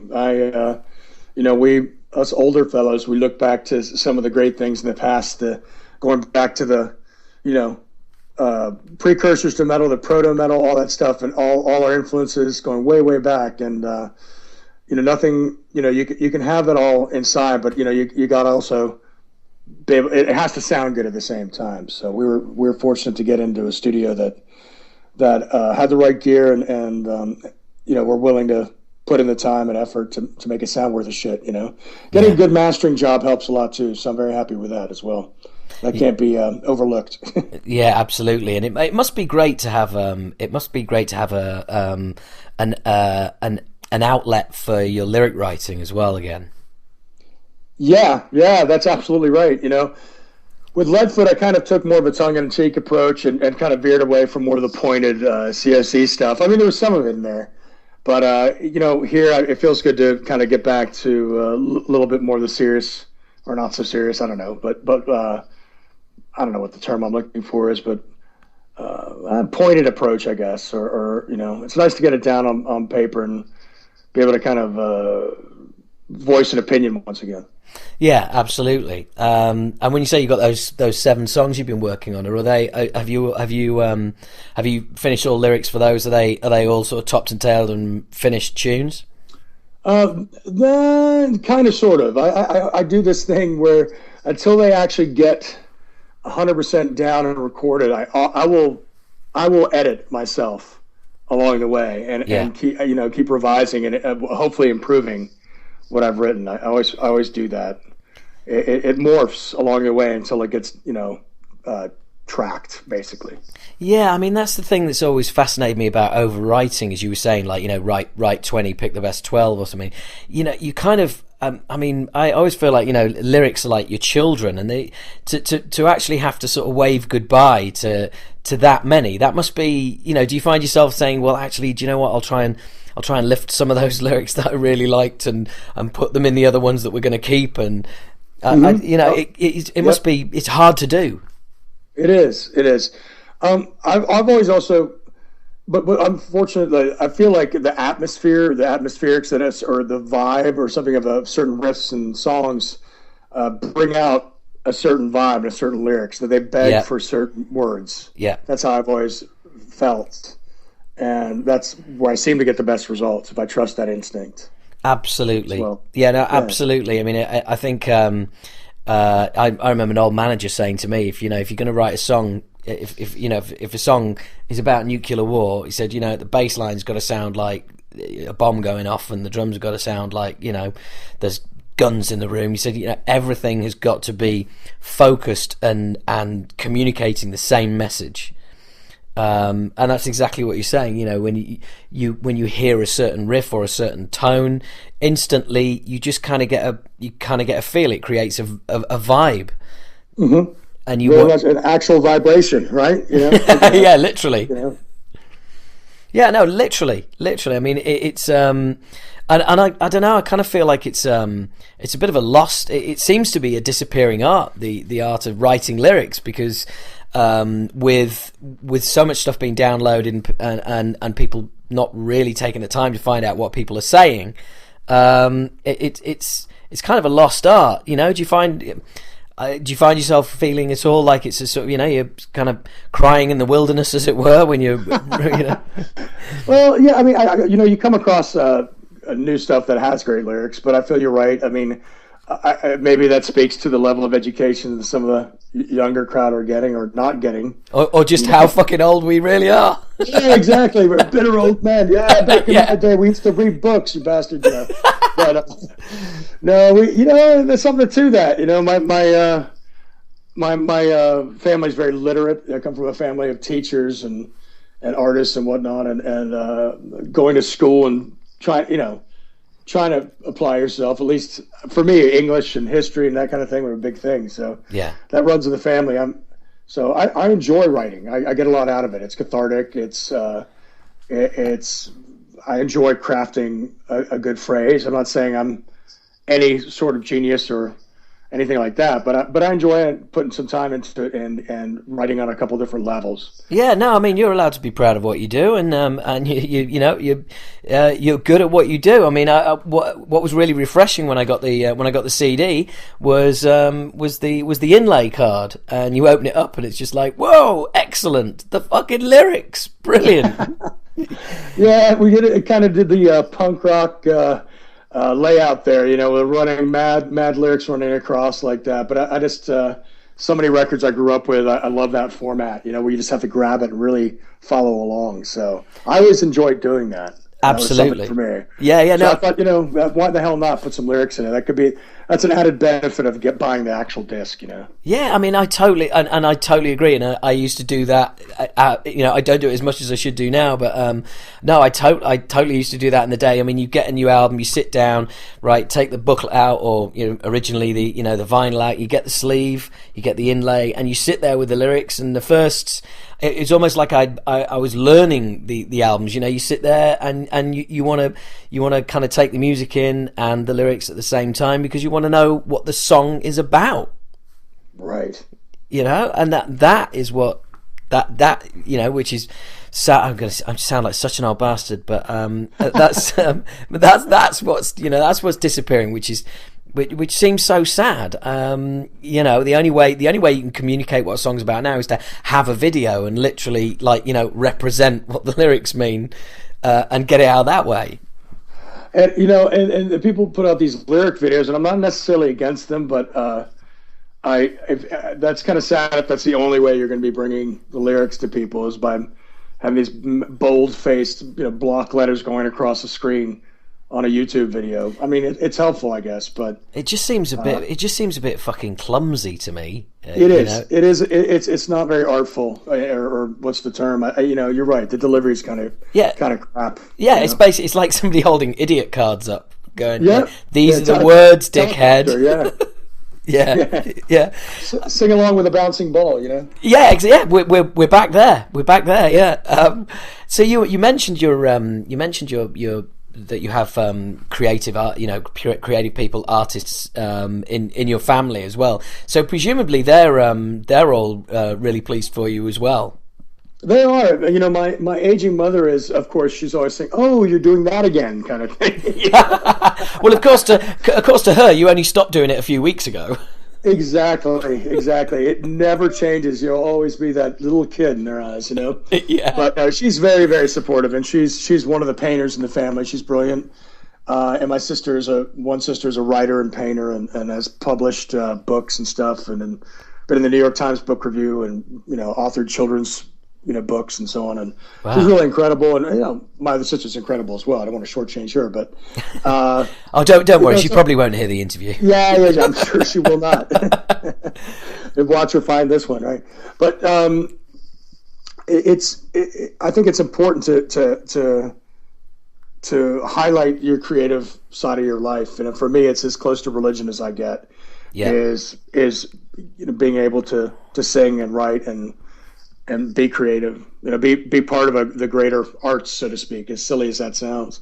And actually, at this moment, I want to give a massive shout out to Aaron Wolf in Canada. I originally met him online. He was in Australia, and he made this big move to Vancouver, and in the middle of it, he did the album cover for us, and he custom made the the back of the CD as well. He's just a really, really cool artist, graphic artist. And it's an awesome package, and I urge anyone listening to get hold of it. Is and because I'm all about pushing buy the fucking CD on this show. And it's it's a really cool package. But that front cover is just awesome.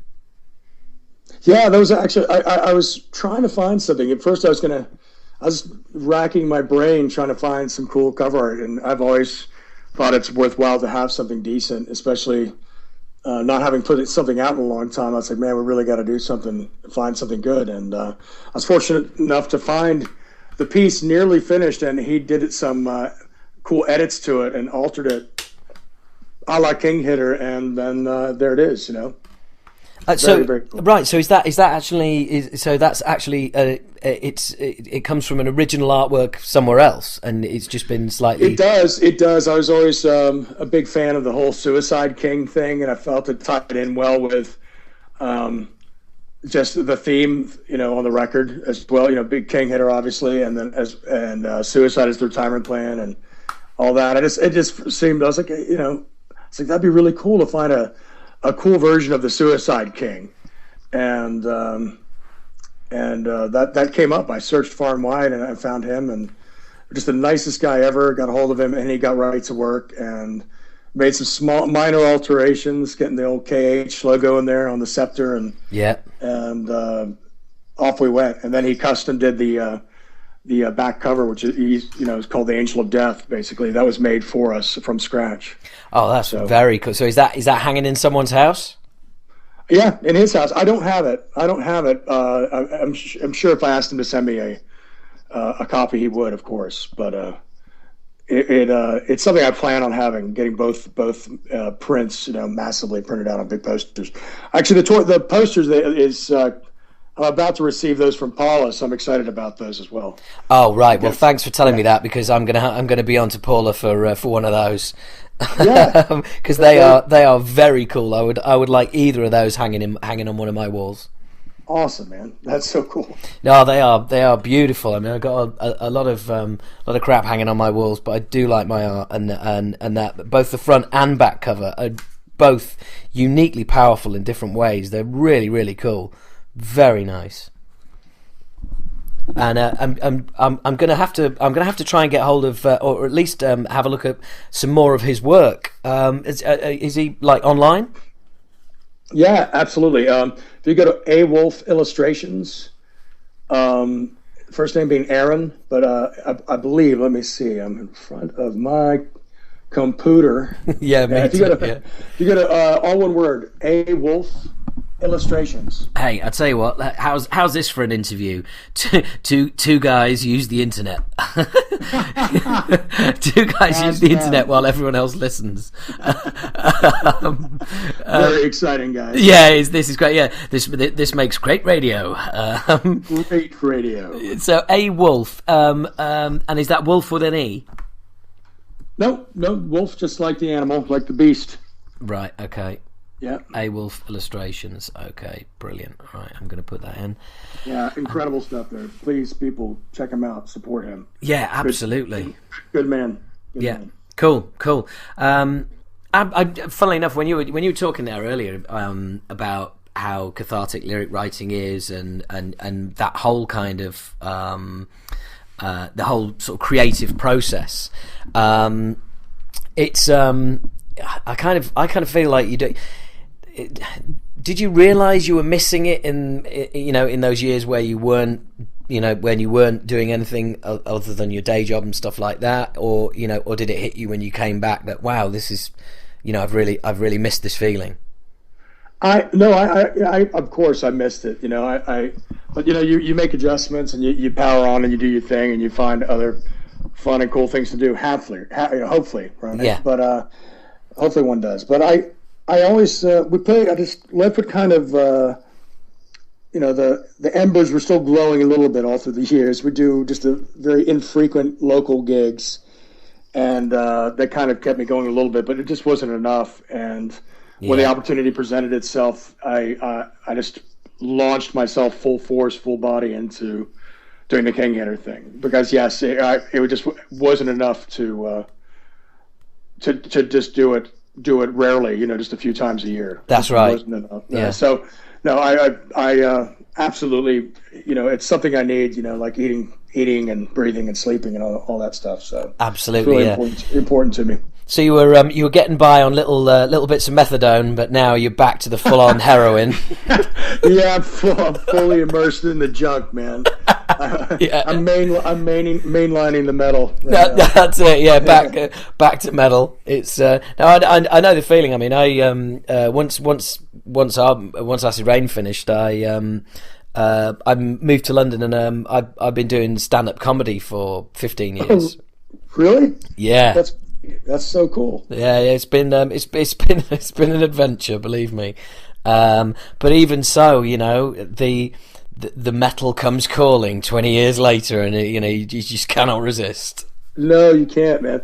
Hey, I'm curious. Do you pull stuff into your acts? Do you pull from your massive background and with metal and stuff? Is that figure into it? And you know what? Acid Rain jokes and yeah.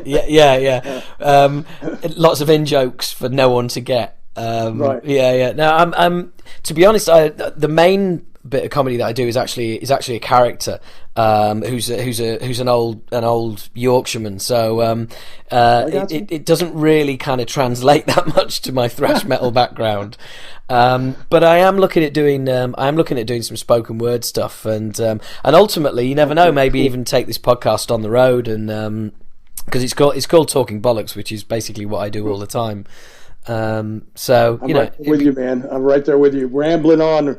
Yeah. Tangent after tangent. That's how I love to do, man. It's great. That is one of the key words on this podcast. Tangent. Yeah. Just going off talking about fucking bizarre stuff that's got nothing to do with anything. Then realizing you're in the middle of these strange kind of woods of words that you've completely lost the thread of where you were going, and it's funny, people said to me, did it help being in a band before doing comedy? And it was like, well, from a being comfortable in front of an audience point of view, I suppose, but other than that, it's completely different, because you can crack a few jokes between songs at a metal gig and people are like, oh, this is cool, he's a funny guy, but at a comedy gig they're like, hey, fucko, make us laugh. Oh yeah, it's all you all the time. There's no getting away. There's no leaning on anybody else, man. You're in the spotlight. I can only imagine. Oh, totally. I really used to miss it at first, coming off stage and being able to bounce off 3 or 4 other guys, and you talk about the show, and you've got that whole we're in a gang and we just did this kind of thing, and instead you come off and you're kind of like there's no one to talk to apart from other comedians. You don't want to fucking hear it. Oh yeah. Oh god, no. Not at all. No. But how do you deal with between songs? Are you just like, are you kind of like happy to just rap with the crowd and stuff like that, or are you kind of like just steam ahead? I turn my back and I start crying. And I hide behind the drum set in a fetal position until the next song starts. That's it. Because you sound so uncomfortable. I am brutally uncomfortable. No. I too speaketh in Bollocks from the stage myself. Excellent. And, I have a tendency to run my mouth and kind of have fun with a crowd, and not afraid to poke fun of myself or the rest of the band, and and get the crowd wound up. And I like riffing on something and taking my tangents as well between the songs, and not just saying the name of the next song is. I mean, that's all good and well, but you got to be up there and you got to sell it, baby. So it's more than just being a singer. It's about being a front man. Absolutely. I'm a big fan of that. I'm a big fan of the kind of Bon Scott showmanship, vaudevillian kind of thing. And I'm not in that class by any means, but well, you're alive for one, so Oh, that's true. I got that on him. Yeah. Anyways, that poor bastard. Yeah. It's that's the thing. You got to try to have some kind of rapport with people, and I enjoy that. Yeah, totally. And I mean, I remember again, our old manager.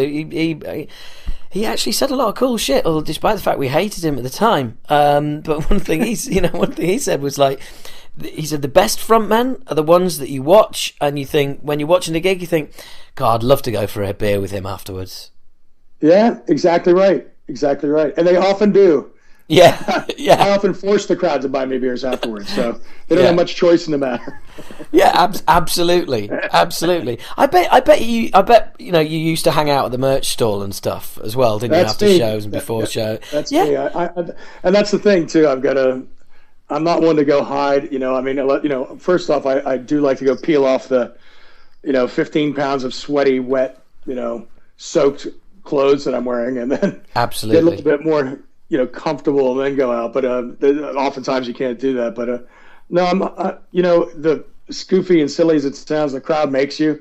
If you don't hang out, if you don't talk to them, and then what's the point? Why are you even there if you can't connect to your audience, not just from the stage, but also off the stage? I've always I came out of the hardcore punk rock thing originally, and that whole my stage is your stage kind of thing, and the one thing I learned coming up in the scene back in the day was that, anybody can do it, and I still have that vibe, and I think, you're not only a performer, but you're also part of the audience as well.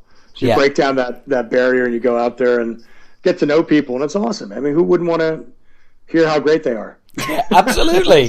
Yeah, no, absolutely. You want to be out there, hey, but also it's kind of like, it without a doubt, it's, having your ego stroked doesn't hurt. But by the same token, I always used to find it's interesting to hear people's take on certain things, on, oh, it's a shame you didn't play this tune, or why did you do that there? And, and often, it gives you, and it's almost like it's market research, It is, exactly. And once in a while you get that kind of ribbing or scolding or whatever, and that's fine. You got to take that too. But generally, those people stay away. But sometimes, you hear it, and especially with the whole COC legacy thing too. I'm sure I'm gonna hear the like, oh, why isn't so and so there? Or I like his version better, or whatever. And you're like, yeah, whatever. Yeah, that's okay. This is what you got, baby. Take it or leave it. Yeah, absolutely. If you want to hear these songs live again, it's this or nothing. Yep, that's it. Yep. Yeah, no, absolutely. Without wanting to kiss your ass, still the best COC album by a fucking mile. Well, thank you so much. I really appreciate that. No problem. I mean, it's just, and funnily, it's kind of weird how the band's career went after you left, and how it changed and what it became, and the kind of sort of different direction it went in from Blind. And I know a lot of people who are COC fans who got into the band when they haven't gone as far back as Blind. I was like, for fuck's sake, whatever you do, go back and check that out. And I said that to a friend of mine recently, literally within the last 3 weeks. And I was on the phone to him the other day. I said, oh, by the way, did you check out Blind? And he was like, oh, yeah, I did. I said, what do you think? He said, it's fucking amazing. Oh, wow, that's cool. Because, a lot of times people pick and choose, and they feel it's like, oh, it's Pepper or nothing, and I'm not allowed to go back, or that guy sucks, or, I get, there's those trolls out there on the internet and stuff. And I don't take it to heart or anything. That's part of, I'm not everybody's cup of tea. And the band, as it was in a huge transitional period. And that's that. We were these hardcore punk rock guys that had embraced metal very early on and considered ourselves both, hybrid punk metalhead guys. And we were exploring all kinds of different stuff at that time, and varied and sundry influences. So it's either you kind of plug into it and you get it, or you don't. And some of the stuff became a little more uniform after the fact, and that's cool. There's a lot of really great material, but I think what's the harm in checking everything out and trying it all, for size. Yeah, absolutely, absolutely. I mean, did you listen to the stuff after you left at the time, or is it stuff or was that a bit painful? Have you gone back to it later? I'll admit it was a little painful at first, because I was actually on that album 5 weeks. There's a version of me singing Deliverance. I was in the studio for 5 weeks and was fired during the making of that. Fuck me, really? Yep. Yep, 5 weeks in. Yeah, it was. I don't want to kill you with all those details. Let's take another. We'll sit and drink a beer, and you'll hear that story one day. But okay, cool. but it is what it is, and it's the oldest story in the book with bands. I mean, come on, who isn't aware of the egos, the politics, the push and pull, all that stuff that goes on with bands, and a lot of times that tension is a good thing, and it means that something that kind of energy creates a lot of good as well as bad.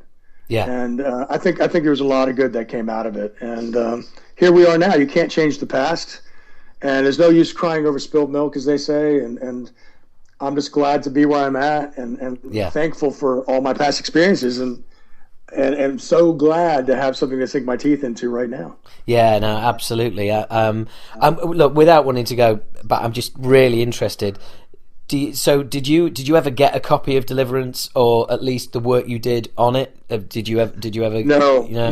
The only thing I have, and I don't even know if I can find it, are 4 tracks on cassette, and they're buried somewhere, maybe in a storage unit. I do have them. I know I didn't toss them, but it's out there. Reed supposedly has something somewhere, but that's the same thing. Who knows what drawer or cardboard box that's in. Yeah, but, sure. And there was, it is what it is. And there's lyrics that I took that, like, going back to our discussion about lyrics, that I wrote for that album and picked up and moved straight over to early Leadfoot. Like the song Cleanse My Wounds or Clean My Wounds or whatever, that was called Waiting, and that became an old Leadfoot song that actually never got tracked, but a really good song. It never went to album, but it was on demos. And Bring It On, the title track, and off the first Leadfoot album, that was actually one of the songs on there, and some of those lyrics. And it was all just, I had this stuff written, and I needed somewhere to put it after the fact. Yeah, absolutely. Well, yeah, of course, and there must have been that element that goes, right, but these are my lyrics, so I'm fucking taking these with me. Damn right. They're mine. Can't have them. Exactly. Yeah, I'm going to use these puppies somewhere else. Good for you, man. Good for you. Well, look, Karl, it's been an absolute pleasure. Thanks for taking the time, and thank you. It's been really, really cool. And you know what? I think of an alarm has just come up on my laptop saying that that I should be calling you in 10 minutes. So I think I've kind of got the time difference wrong. I think I've actually called you an hour early. No, that's okay. You no worries. I'm glad to do it. It's actually funny. I had another interview scheduled, but you preempted him, and I saw him chiming in, and I just said, no, I'm on this one. So I'm going to have to call him back and tell him there was a bigger name on the other line. Well, look, just apologise. Say England says sorry, okay? Yeah, I will. Okay, cool. Well, look, Karl, I really hope to see you over in the UK sometime soon. When you do, we'll sit and have a beer and catch up again. Man, thank you so much. Cool, much problem. Appreciate it, man. I can't say it enough, really. Oh no, it's no. This is going to sound like a loving. No, thank you so much. Thank you for coming on. No. Awesome. All right, look, apologise to that other guy for me, and have a great day, and all the luck in the world with COC Blind and King Hitter. Can't wait to hear King Hitter over here. Awesome. I can't wait either. We are coming. Cool. Eventually. Excellent. Okay. I'll be there. All right. Cool, man. Take care. You too. Bye-bye. Bye-bye. So that was all right, wasn't it? It wasn't too loud, blowing your ears out at the end there, because it was quite a loud interview. So there you go. What an absolutely top man. Really, really open and really, just great to talk to. And that the website is the artist guy is awesome. I'll put a link up for that as well, which is fucking brilliant. The lady who's helped me put all of it together, put the interview together, and she sent me a King Hitter CD, which is Paula Hogan. She sent me a CD. She sent me some other stuff as well. Her last email says out for you today with another something sweet. So there's it's just awesome when you meet people like that who are just so helpful and friendly, and it's really, really cool. So yeah, very, very, very pleased. Hope you enjoyed that. I really did. Found out some interesting stuff. And Karl is just is a really, really top guy, and somebody who's really appreciating being back doing what he's doing, and I totally tap into that, because I'm on the verge of doing the same thing, and to be honest, guys, I can't fucking wait. I really can't. I'm really and just like talking to people like Karl just gets me all fucking juiced up for it again as well. Juiced up gets me moist. It does. It gets me moist. Excuse me. Tangent. That's the result of doing that stupid voice. So, man drinks water on podcast. Interesting, huh? Right, well, look, moving on, because we've got stacks of stuff. It's another long one, guys. I know there seems to be a real kind of movement out there for people wanting longer podcasts as long as possible. Well, I'm delivering this time. This is a nice long one. So anyway, here we go. We're going to go and get straight into another one. Actually, there's some stuff I want to finish up with, but here we go. My old mate, Cy from Annihilated. If you don't know who Annihilated are, you're about to find out. You're about to hear some new stuff from their new album. Please do pin your lug holes back and listen to two old cunts talk about what it was like back in the day. It's me and Cy, just 2 days ago.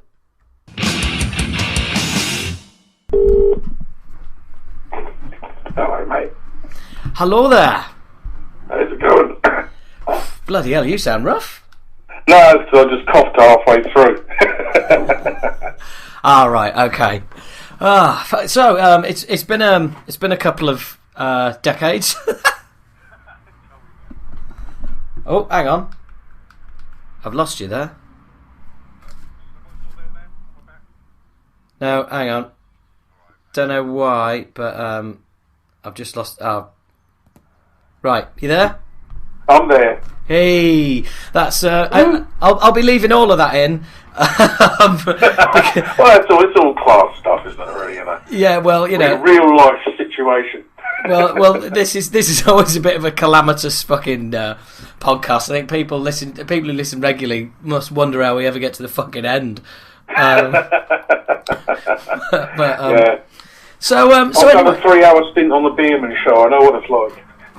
Fucking hell, the what? The Jim Bierman show.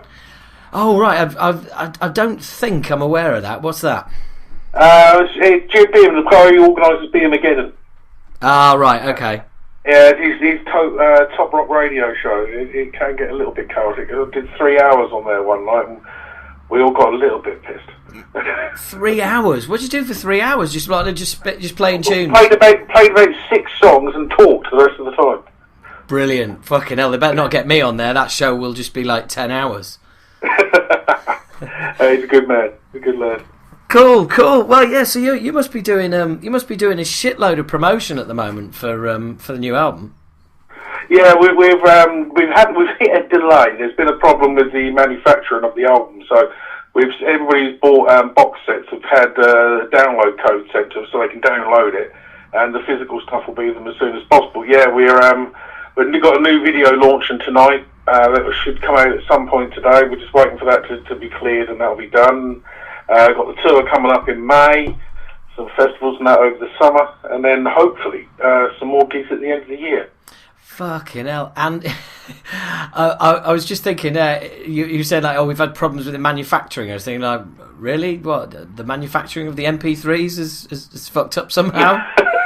No, the digital side of it's fine. It's the actual, there's been a hitch with the printing process. So we can't print the T-shirts at the moment. So, and the box sets come with T-shirts. So we've got to wait for those, to have that finalised before we have the cover artwork finalised. It's all sitting there ready to go, and then Danny was in hospital, our guitarist, it was all being organised from his workstation. Fucking hell, what's going on with you guys? He's really ill, and we were kind of like, we can't do any of this because it's all on Danny's laptop. So what? I'm sorry to hear that. What's up with him? Just metal overdose, I presume. Yeah, but he had syphilis. We had to clone him from his own testicles. So I had to shave him down. No, poor lad. He woke up one day, felt absolutely shit. His wife's a nurse, so she just said, "No, I've got to get you to hospital, mate." So he was there for a few days having tests, wires and everything stuck in him, and that was just, we wrote in and asked them, that was a request from us, can you stick lots of things in it? Yeah. And, but yeah, he seems to be on the mend now. We saw him all yesterday. We were doing a bit of mucking about yesterday, So, well, without wanting to give any, give away his medical history, is he all right? Was it, anything serious? He's all right. He's got to go back for some more tests. It's kind of, I don't know exactly what was wrong, but they were worried for a point. So I'm glad they let him go home eventually, because that just means it's got to be okay now.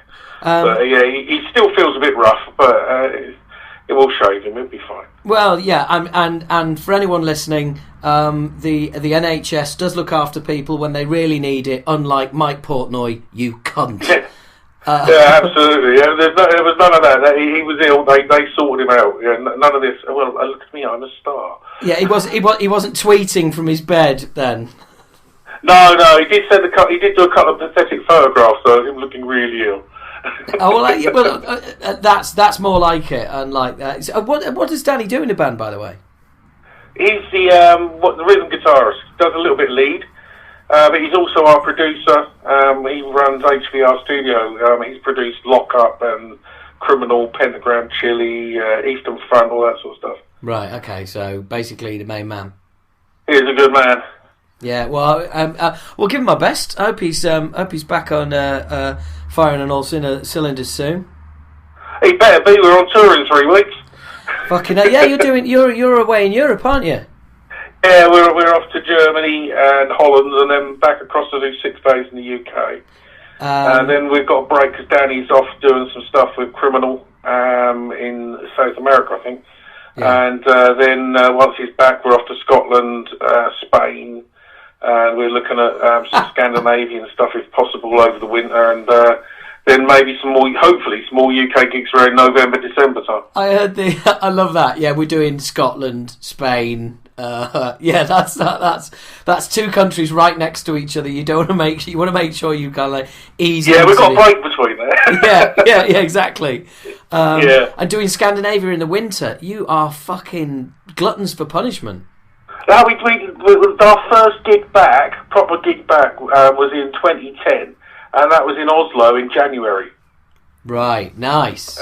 It was -17, and on one of those nights, my 4-year-old was conceived. Right. Okay. Well, that's, yeah, my wife came with us, and it was really cold, so we decided we'd better keep warm somehow. And somewhere along the line, a young boy was born a few months later. Well, usually it takes me a while to warm up and get into the real deep parts of the interview, but 6 minutes and 40 seconds. That's a new record. We've got into you conceiving your child with your wife within 7 minutes. That's pretty sweet going. That's good. So how come you're doing so much in Europe? I mean, speaking as somebody, we always had a much bigger following in Europe than the UK in the 80s, because UK kind of got a little bit saturated, didn't it? But we always used to get loads of stuff from France and Germany and all that. And these bunch of guys from Oslo who did Metal Merchants Festival, they've stopped doing it now. I mean, they all play in a band called Devil now. But they were doing these sort of all their favourite bands. They'd get them on, and they rang us up and just said, "Look, we really like your stuff that you did in the 80s. Can you come and play this festival?" We ended up playing with Tank. Tank were the headliners. Yeah. And it wasn't anybody from Tank that we remembered. I remember Algie Ward and that. It's like these blokes come off. I think you were Algie Ward. But we played with them and Solitaire and Necromonicon, and the next night Biffy Clyro played the same venue. It was that kind of place. Fucking hell! Wow, that must have been a bit of that was worth coming back for. Yeah, I mean, we had our mate Stuart from Newcastle. He'd been dying to see us for years and years and years. He travelled over to Norway to watch us. That was the first time he saw us. Was actually in Oslo. Yeah, he came up to us and went, "Oh, I'm Stuart, by the way." I went, "What are you doing here?" Yeah, he said, "Oh, I was coming to see you guys." I thought, that's a bit of dedication. Yeah, but to be fair, Geordies go to Oslo for the weather. Yeah, because it's warmer. Yeah. He did stand there with no top on. Yeah, I could offering everybody outside. Yeah. He painted a Sunderland shirt on, just for the crack. Oh, fucking hell, he's not from Newcastle then, and he is not a Geordie. I take it all back. That'd be really taking the piss. Look, I lived up there for 2 years, and you do not confuse Sunderland and Newcastle and Geordies and Mackems. That's one thing you do not do. It's a fate worse than death. It certainly is. It certainly is. But so I was thinking, right, before you called up, or before I called you, right? Is it my brain? Because my memory is all over the place. But did we only ever really do one gig together? Well, we did 3. Well, thank you very much. Because I think I can only remember. Is it the Boston Arms? Yeah, we played the Boston Arms, we played the Hammersmith Clarendon, and we played the Milton Keynes Wharton Centre. Right, now I remember the Clarendon. Now you mention it, because that was fucking hell. That was a 3 UK band thrash bill, wasn't it? Yeah. Who else was on that night? That was Sabbath. Sabbath. Oh no, it was Onslaught. No, it was Sabbath. It was Sabbath. Yeah. It was you, us, and Sabbath. Yeah, because then we did the same lineup. Played no, it wasn't the same lineup. I played the Wharton Centre and Milton Keynes, because that was the football. We played football that day with Milton Keynes. Oh, I tell you what, mate. I think we played football against every fucking thrash band out there. Virus, DAM, you guys. You're all younger than us, though. See, we were old and we couldn't keep up with you, so we just kicked you. Well, believe it or not, those kicks were like kisses compared to fucking Virus. I know, we're southern pansies, we can't help it. Oh, mate, Virus were seriously, their goal was to make sure we weren't going to be able to play later that night. Yeah. Knowing Coke very well, I can imagine that. And Henry weren't exactly light. No, Henry used to play in goal. Well, just sort of block it up really, and then come out occasionally and fucking half kill you. That was his goal in life, was to hurt as many people as possible. Coke's calmed down a bit as he's got older, though. He's all right. I like Coke. He's a good man. No, he's a top man. I mean, we bump into each other occasionally, and he lived over my way in London, actually, in West London, and we kept saying we'd go out for a beer, and it just never happened. I mean, I'm pretty busy with the comedy and stuff, so but Coke's lethal when he's been drinking. Who isn't? but he's really lethal. Right. Okay. Well, you don't want to get Coke pissed and angry. It just doesn't work. Right, I'll make sure about that. Well, and of course you mentioned there you might be doing some gigs around sort of November, December time in the UK, which we can't talk about. Yes, indeed, we can't talk about it. We can't discuss that one, can we? We can't talk about that. Well, I'll tell you what, we'll talk about it after I switch this shit off. Honestly, I'm turning into a right cunt, because I keep doing this in interviews. I keep mentioning stuff that we're going to have to talk about off mic.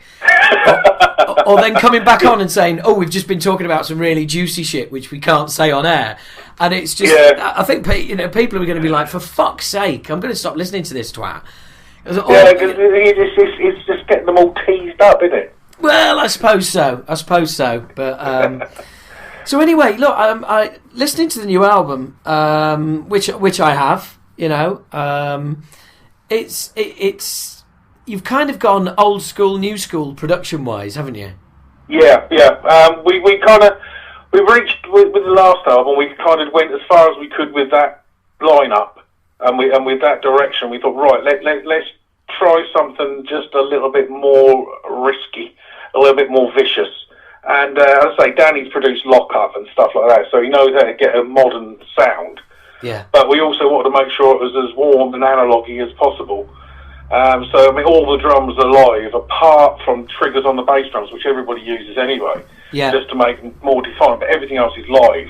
Yeah. So that is the drum sound. And, everything else was going through proper tube preamps, nothing just digitised. So we just went for it, really. Cool. No, so, I mean, it's a nice mixture, which, of course, I'm no doubt you'll be playing through a Pro Tools rig and just miming along to it live.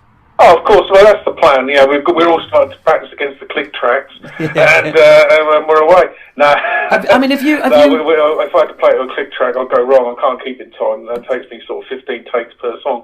We've got a sort of good sets lined up with a mix from stuff right from Crag and Hate all the way through to the new album, so playing something off everything. Oh, that's cool, man. That's cool. And the reason I mentioned like playing along, to the album, etc., is have you come across yet? Because it's been brought to my attention. I may be late to the game here, and within the industry, I've spoken to a few people about a few bands that I know for sure who are basically virtually miming their live sets. The only thing that's live is vocals, lead vocals, solos, and drums. I have heard that. There's been some stuff where it's actually everything but the vocal is live. Right. On a few bands, particularly stuff with some of the old late 70s, early 80s, Dave Lee Roth kind of people. Can't do it live anymore. Well, the weird thing is that the stuff I heard was one band in particular who are just a contemporary. They're not particularly old or anything like that, and it basically their management was like, look, this is what everyone does at your level. This is what you have to do. And I was talking to a manager recently who basically said that if you go to a festival and you're looking at main stage, he said pretty much everybody on the main stage will be using some form of backing track, and the further you go up the bill, the more backing track they're using. See, the thing is that people don't. I don't agree with it. I think it's robbing people. But then there are some people that expect to go to a live gig and hear everything crystal clear, don't they? Well, whereas in our day, it was as much mayhem as possible, and that was it. Well, the thing is, you just enjoyed the fun of it. But now people stand there and they analyse everything that comes out, don't they? Well, the thing is, and also nowadays, there's always some Burke standing there recording you on a phone. Well, the thing, it's funny you said that, because when you were saying about in our day, it does make us sound like a couple of old cunts, but we are. Well, yeah. Well, there is that. Yeah. Speak for yourself. Back in the day. Yeah. Hey, look, I'm Peter fucking Pan, me, right? I'm fucking 21, going on 22. I still wonder why they let me drive a car, because I can't possibly be old enough to drive a car. I'm with you there, 100%. Well, the thing is, when we sound like, we do sound like old bastards, but and I'm probably going to do. Well, I'm going to do a bit on the podcast about this, so I don't want to kind of go over old ground. But for me, what always set metal aside from other kinds of music was integrity. And when you were at school all those years ago, you could turn round to people who take the piss out of your long hair and the patches on your leather jacket or your school bag or whatever, and you'd go, well, yeah, but at least they can fucking play properly. Definitely. Everybody that all the bands that you like mainstream music and pop music on Top of the Pops, they're all fucking miming and all. They can't do it live. Whereas that's what always separated metal from everything else. And I just think that and the integrity of the music, it will be so sad if we lost that. Definitely. I mean, like them or loathe them, I think Venom came up with a really good phrase when they did the Ultimate Revenge tour. And I was like, we're going to go on stage, we're going to make mistakes. We know we're going to make mistakes, but we're going to go out there and you're going to have an hour and a half of absolute mayhem, and you're going to go home exhausted. And that, integrity, honesty, they went on there, they made loads of mistakes, but people enjoyed them. But it is now is this quest for perfection, and that isn't. I never thought that was what metal was about. It was about the whole thing of being there, and like you say, the integrity of. I might have made a cock up there, but I'm playing the bloody thing. Well, but also, who the fuck wants to rock? Who the fuck wants to go to a gig and hear the album CD perfect? I mean, or your MP3 you might as well perfect. Sit at home and watch a video. Exactly, and that's my point. But then again, that would appear that the punter of today doesn't want to go along and hear the live interpretation of the album. They want to hear the fucking album note perfect. Yeah, which is sad, because the whole concept. I mean, here's then, if you get a live album, you may as well not have a live album. Yeah. You may as well put one with some canned cheers between tracks. Have you heard any bits of the live Van Halen album yet? No. Right, because you really do not want that live album, that's for sure. No. No, it's very sad. It's very sad indeed. But yeah. But no, it's that kind of thing. I mean, you listen to a good live album, stuff like No Sleep Till Hammersmith, still one of the best live albums of all time. And there's mistakes like hell on that. There are bits of it, it's indecipherable, but it's an incredibly great album. Yeah, I mean, to be honest, I'm not that fussed with live albums. I never have been. Yeah. But it's just it's weird that the whole concept of how people want to enjoy music, not just listening to it in their own homes, but even how they enjoy it live. It's such massive changing times we live in. The fact that people will go to a gig and they want to hear the album absolutely perfect as they were listening to it that day. It does my fucking brain in. Yeah, we do our live stuff. Yeah, it's going to be pretty similar to the album, but I can't do that maintain. I mean, obviously there are other vocalists on the album that I have to. I'm not standing and trying to imitate them. It's just me and how I feel on the day. And we put bits in and we piss about and we have a bit of a laugh. That's the whole point. Well, now it's funny you should say that, because you've got a song on the new album that is a veritable who's who of the UK thrash metal scene, apart from fucking someone. Yes. Now, you bastard. When we put that all together, it was the bands that were still going. Oh, it's like that, is it? Yeah, it was. It's about us being there in the 80s and actually still doing it now. Right, okay, fair enough. And at that point, a certain someone wasn't doing it. Ooh, I've been bitch slapped down now, haven't I, hey? Fucking hell. And to be absolutely fair, you'd just done something with Suicide Watch and we didn't want to steal their thunder, because they're lovely guys, and we just thought, well, that would look a bit sort of like, we go, oh, we've done it, we can do it too. Oh, no, that's fair. That's very nice, and I am pretty much a fucking renter mouth. For anyone listening, if you're in a band and you want me to guest on your album, yeah, we just thought, well, it's been done. Let's not do that again. Yeah, exactly. Yeah. He's just a whore. Yeah, basically. So any bands out there, just get in touch and I'll fuck up your album for you. No. But when we do it live, if you're around, there'll always be a slot for you. Oh, thank you very much. That sounds, that sounds vaguely sexual. Well, you know. Yeah. So look, the album that you've obviously spent a lot of time working on it, and you said you want to kind of you wanted to just sort of up your game, as it were. Yeah. And are you happy with it? You feel you've done that? I mean, well, you're not going to say you're not, are you?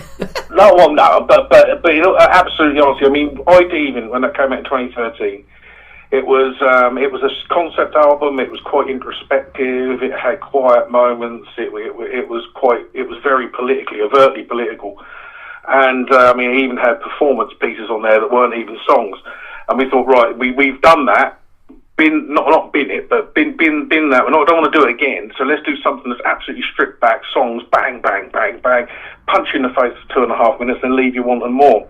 So we kind of cut down the length of songs. I mean, there's stuff in there for 2.5 minutes, 3 minutes. So there's not much over 5 minutes on the album. Yeah. So let's just hit them really hard, really fast, and then go, leave them bleeding.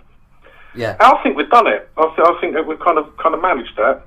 Well, absolutely, and I think there's no better time for you to introduce the title track of the album, and I'll blast that, and then we'll have a bit of a catch up. Awesome. So you're going to be listening to Anti-Social Engineering, which has myself and the guy from Anton Resnegger. I'll get his name right, man. Anton Resnegger from Criminal, Pentagram, and Lockup on guest vocal. Awesome. All right. Well, we'll play that now.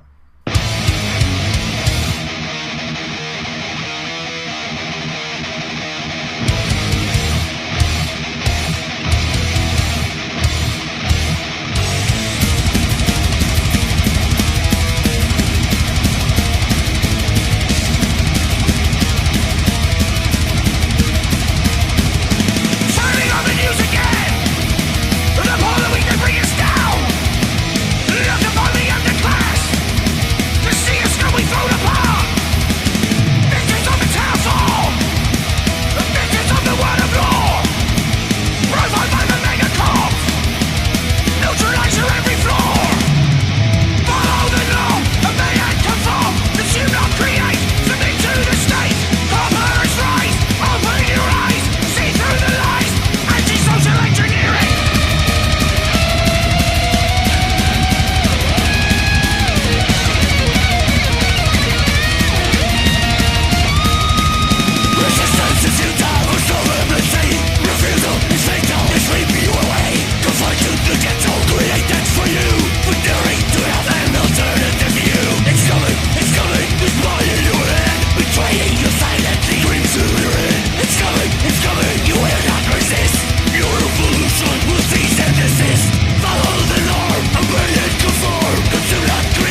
And we're back. Right.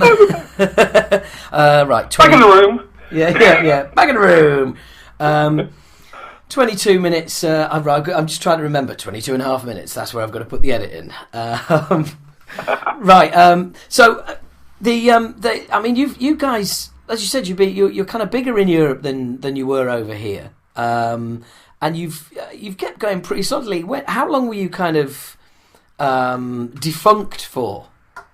We split just at the beginning of 1990. I would say due to musical differences. But no, Mark, the original guitarist, just had enough. We'd been let down. We hadn't been paid for 4 years. We would just, nothing was going right, and he just got fed up. So he said, right, I just can't do this anymore. And so we tried till the middle of 1990 with a different lineup, but it just wasn't working. It wasn't there, so we split. And in 2008, we got a call from, we got an email from a Japanese record company wanting to re-release the first 12-inch we did, Path of Destruction, on CD. So we sat down and had a chat. All of us were coming to the ends of other projects, and we thought, right, let's get together. We'll let them do this CD, and then we'll have a couple of rehearsals, see if it clicks, and it did. And it ended up the first session of that, we'd written 2 songs that went on the 2010 album, Scorched Earth Policy. So we were kind of defunct from mid 1990 up to 2008. So really, this is, I mean, you're talking to somebody here who obviously is like, looking forward to getting back and playing our, first gigs for fucking centuries, and and you've got, you've been back for fucking hell 7 years. Yeah. So and worked really hard on it because it was quite difficult. 2008, the 2 1980s albums got re-released, and we were just buggering about and really started hitting our stride, and got the album written quite quickly. Got another guitarist, and I went over to bass because I could handle 4 strings better than 6. And it just made sense because our original bass player weren't interested, and I just thought, well, I'd rather do the bass because that just looked like more fun. And so took over on that, and got another guitarist in Todd, who's still with us. Mark left in 2013, and Danny had just produced iDeviant. Said, well, can I be your new guitarist? So we said, yeah. So all sort of came back to life. Yeah, it sounds awesome. It's great when you don't have to go looking for people, isn't it? Yeah, because we were thinking, oh God, who are we going to get in now? Because Mark had been with us since 1984, and he'd written quite a lot of the iDeviant album, and he had quite a lot of control over it, which isn't a bad thing. And when he went, I was kind of right, where are we going to go? What are we going to do? We didn't want to split up because we built a following. We're reasonably well known now, which is quite strange. But better well known now when I'm nearly 50 than I was when I was 21. And so we thought, well, we can't stop. And to say Danny just fitted in because he's an excellent guitarist. He's a consummate musician. He owns a professional recording studio, which wasn't the only reason. But and he's also a really nice guy. We got on really well. It's the kind of you're probably the same, mate. I remember mucking about with Acid Rain in the 80s. You guys always got on well.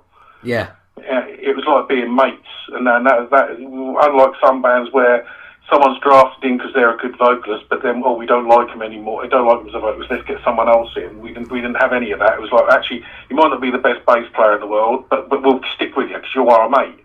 Yeah. Yeah. So I think that's another integrity part of it, and so we all kind of, because we got on with Danny so well, it just happened naturally, and. The last album, the Antisocial Engineering, is the result of that, and I would say we're really pleased with it. Yeah, no, I mean it's definitely the sound of a band kind of really enjoying what they do, finding an almost, I don't want to say finding a new direction because it's not that big a departure, but it's certainly getting a second wind. Would that be fair to say? Yeah, it's a bit of a rebirth, I think. Rebirth, second wind. It's like you say with the last album, it was a very introspective. It sounded like the end. It was your misplaced childhood. Yeah, definitely. It sounded like that's it. That's as far as they're going to go. And then in the way it was, I say, because Mark then left, and we thought, right, well, we could carry on flogging a dead horse with that one, or we can go in a different direction. And as Danny's come in and been the main songwriter, although it's still, it's still us, we still put parts in, it's just given it a little bit more, like you say, a more youthful feel, I think, and a bit more aggression and viciousness, because he's always been a thrash band, Exodus and Violence, that kind of 80s USA thrash stuff, but then so he's written like that, and we've pulled the more UK heavy feel into it, so I think it works well. Yeah, no, definitely. I mean, I was quite surprised. I don't know what I expected to hear, but I didn't expect to hear the way the album sounds, and it's cool, man. Like I said, it's a good mix of old school and new school. Certainly sound wise. That's great. That's exactly what we wanted. Yeah.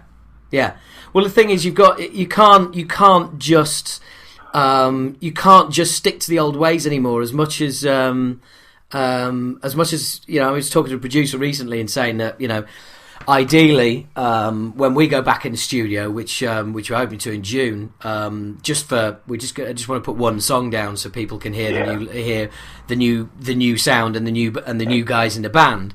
And we were talking about not wanting to use Pro Tools and basically record it old school way and all the rest of it. And he was like, look, great, I really admire your your ethics and all the rest of it, but whatever you do, don't fucking do that. Yeah. I can see where it's coming from, because you can almost tell, especially if it's we use Pro Tools. Absolutely use Pro Tools just so it can be edited if it needs to be edited. But it's a case of it gives you so much more scope. Because I remember when we recorded Ultimate Desecration in '89, it took hours of splice and tape. Yeah, hours and hours of it. Yeah, it sounded great, but we could have done that in minutes. I remember we did a mix. We did a mix of. All I See, Lost in Solitude, and The End of the Fear, which I think in total is about fucking 10 minutes or something like that.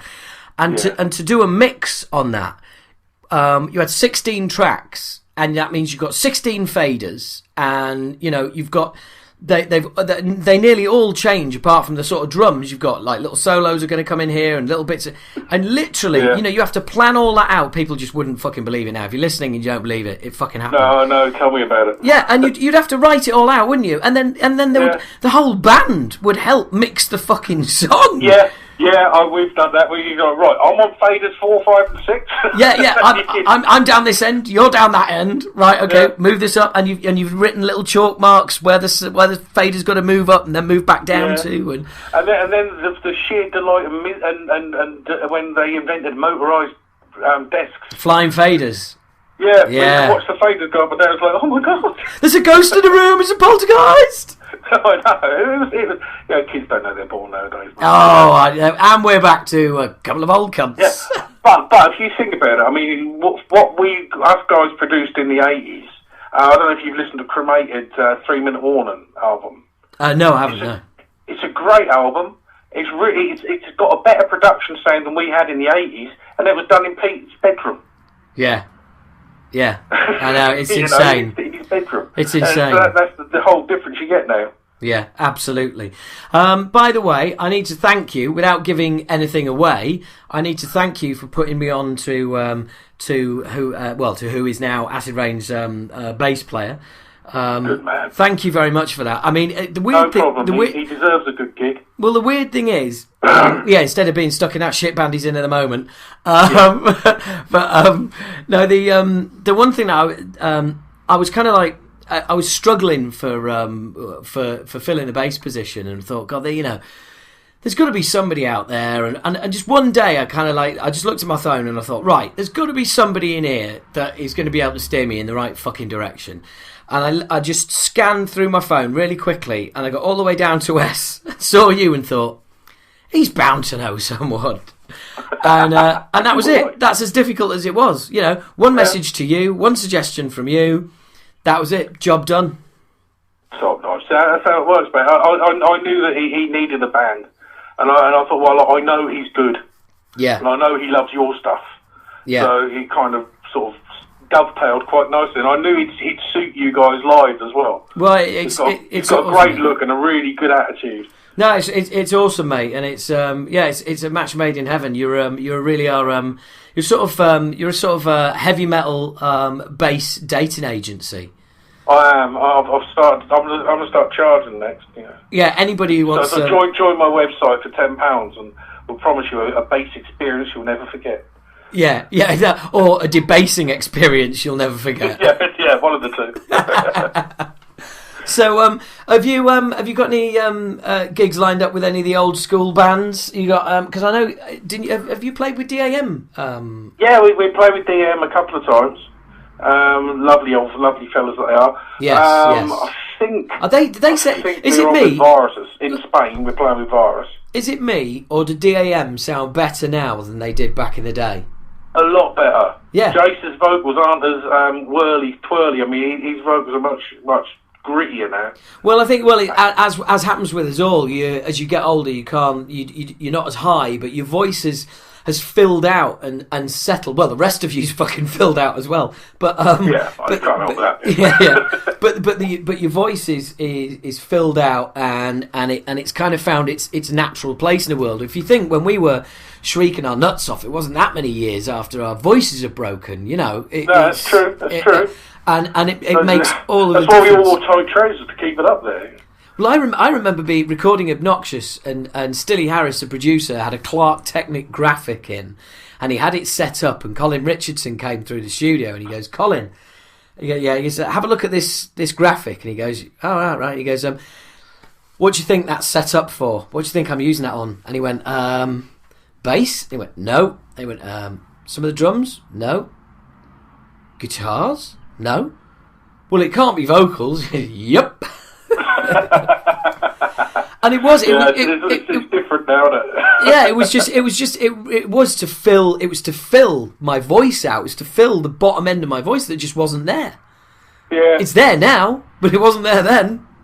No, I don't think things change. When I remember when the first stuff, I just sing like that. That's the only way I could get my voice heard. I'm a bit disappointed that you haven't done the entire call like that. Yeah, I know. I can't do the entire call like that. It scared the children. You said they were asleep. Well, not all of them. I've got 8. Fucking what? I've got 8 kids. They're not all asleep. Are you some sort of gypsy, sir? No. What it is we have to put a disclaimer to all our gigs that any females in the front row, if they get hit by my sweat and become pregnant, that I have no responsibility for that. You are 3 short of a football team. I know. We decided to stop at 8. It kind of. I mean, my poor wife. I will say that they're from 2 different marriages, but they all live with me, apart from my oldest son, and my oldest daughter lives on her own. So. Bloody hell! That is fucking insane. Yeah, it's got to be a bit insane, but I enjoy being a dad. It's great fun. Wow, you must be really fucking good at it as well, because you've had a lot of practice. Yeah. Well, I teach. Even like my job, I teach parenting, so that is. Insane. I've got lots of experience. I just say, right, look, I've got 8. They go, okay, we'll listen to you then. Seriously, my kids will all tell you completely different things. Though he's a complete bastard. So seriously, what do you do during the day? What's your main form of income? I'm a social worker, but not one of those ones that takes people's children away kind of social worker. I work in a drug and alcohol sort of centre where we look after families who have been affected by drugs, alcohol, domestic violence and stuff like that. Yeah. I work with dads that have been abusive and with mums that have been abused and do all the parenting work with them and stuff like that. Fucking hell, man, that is awesome. That's. It's a lovely job. It sounds like it'd be a horrible job, but it's got a lot of satisfaction in it. Yeah. There must be a great deal of pain as well at times, though, where you see huge amounts of pain. I mean, I'll be in tears sometimes over it. Of course, you've got to be human. Yeah. But I think the thing is, it's given something back. I just think I'm blessed that these people will come and work with me, and I'm given a lot of, they give me a lot of trust. So it's something I'm really, I really love. I don't get paid huge amounts of money for it, but there's some things that are worth more than money. Oh Christ, yeah. I mean, the look. If you enjoy your job, then the fucking wages are irrelevant. As long as you can survive, and pay your bills, wages are irrelevant because the amount of people out there. Yeah, and that's why I love the band so much, because there's no pressure on the band. Yeah. You know? Yeah. We really, if I didn't enjoy doing it, I wouldn't do it. Yeah. It's not something I've got to do, but because I love it so much, and you know, we're making a lot of people happy. That's why we do it. Well, yeah, and there is. It's funny you should say that, because I guess I was going to say our time of life, but there is God, this is Two Old Cunts interview. I think I'm going to call this Two Old Cunts. Yeah, I'm up for that. But you know, you reach a stage in life where it does fucking dawn on you that life is just about happiness, and that's it. Yeah. You know, there isn't anything else. There is just being happy. I mean, if you're going to go into the music business to make money, give up now. Oh, hell yeah. Go and get a job, become a policeman, do something else. If you go at it with the sole intention of making money, you're going to become a very unhappy person. Yeah, very quickly. Because you might make lots of money, but you'll have nothing else. You have nothing else, and you know, I know that I've got my integrity, that I've never sold out, never copped out, always done everything the way it should be done. Yeah. And I'm happy. Yeah. Anybody who meets me will say, "God, you're happy. How can you be so happy with all the stuff you have to do?" Well, what's the point in not being happy? Well, absolutely. And by the sounds of it, you teach other people how to be happy, and then you go out and make people happy with the band. Fucking hell, you're just Mr. Happy. I know. I should paint myself yellow and walk around with a big grin.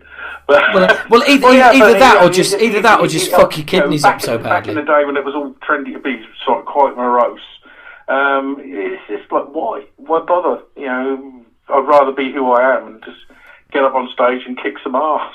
Yeah, definitely. But you've got to say on this podcast, kick ass. Kick ass. Yes, because I've had get up there and kick ass. Yes, because I've had the debate. I've had the debate on the podcast. Admittedly, I had it with myself, but that's how all the debates happen on here. And but don't you think that's cruel to donkeys, though? No, because the other one's cruel to arses. And the thing is, at the end of the day, something's kick ass. It's fucking kick ass, yo. It is not kick ass, because it's just it's just too posh. It doesn't. Yeah. This is the thing. I'm from down south. So my wife is I was like my wife's an arse person, but my wife's from the Midlands, so it's grass and ass. Yeah, yeah. Oh, does she do Book and Luke? Yeah. She does all that. Well, you can read a book. That does my fucking head in. That does. I'm gonna. Yeah, her coming over to live in Suffolk was quite hard, because she didn't know some of the phrases we use, like on the huh. Something's on the huh means it's slightly on it's a little bit off centre. Yeah. She couldn't work out what it was that. And when I said I'll be on the drag, she thought I was going to come back in women's clothing instead of just be a little bit late. So the women's clothing would have been slightly more surprising than being 5 minutes late. Yeah, ever so slightly. So you're down in Ipswich, aren't you? Yep. Because I've got some shows planned down in Ipswich. I will let you know when, but they're just being finalised at the moment.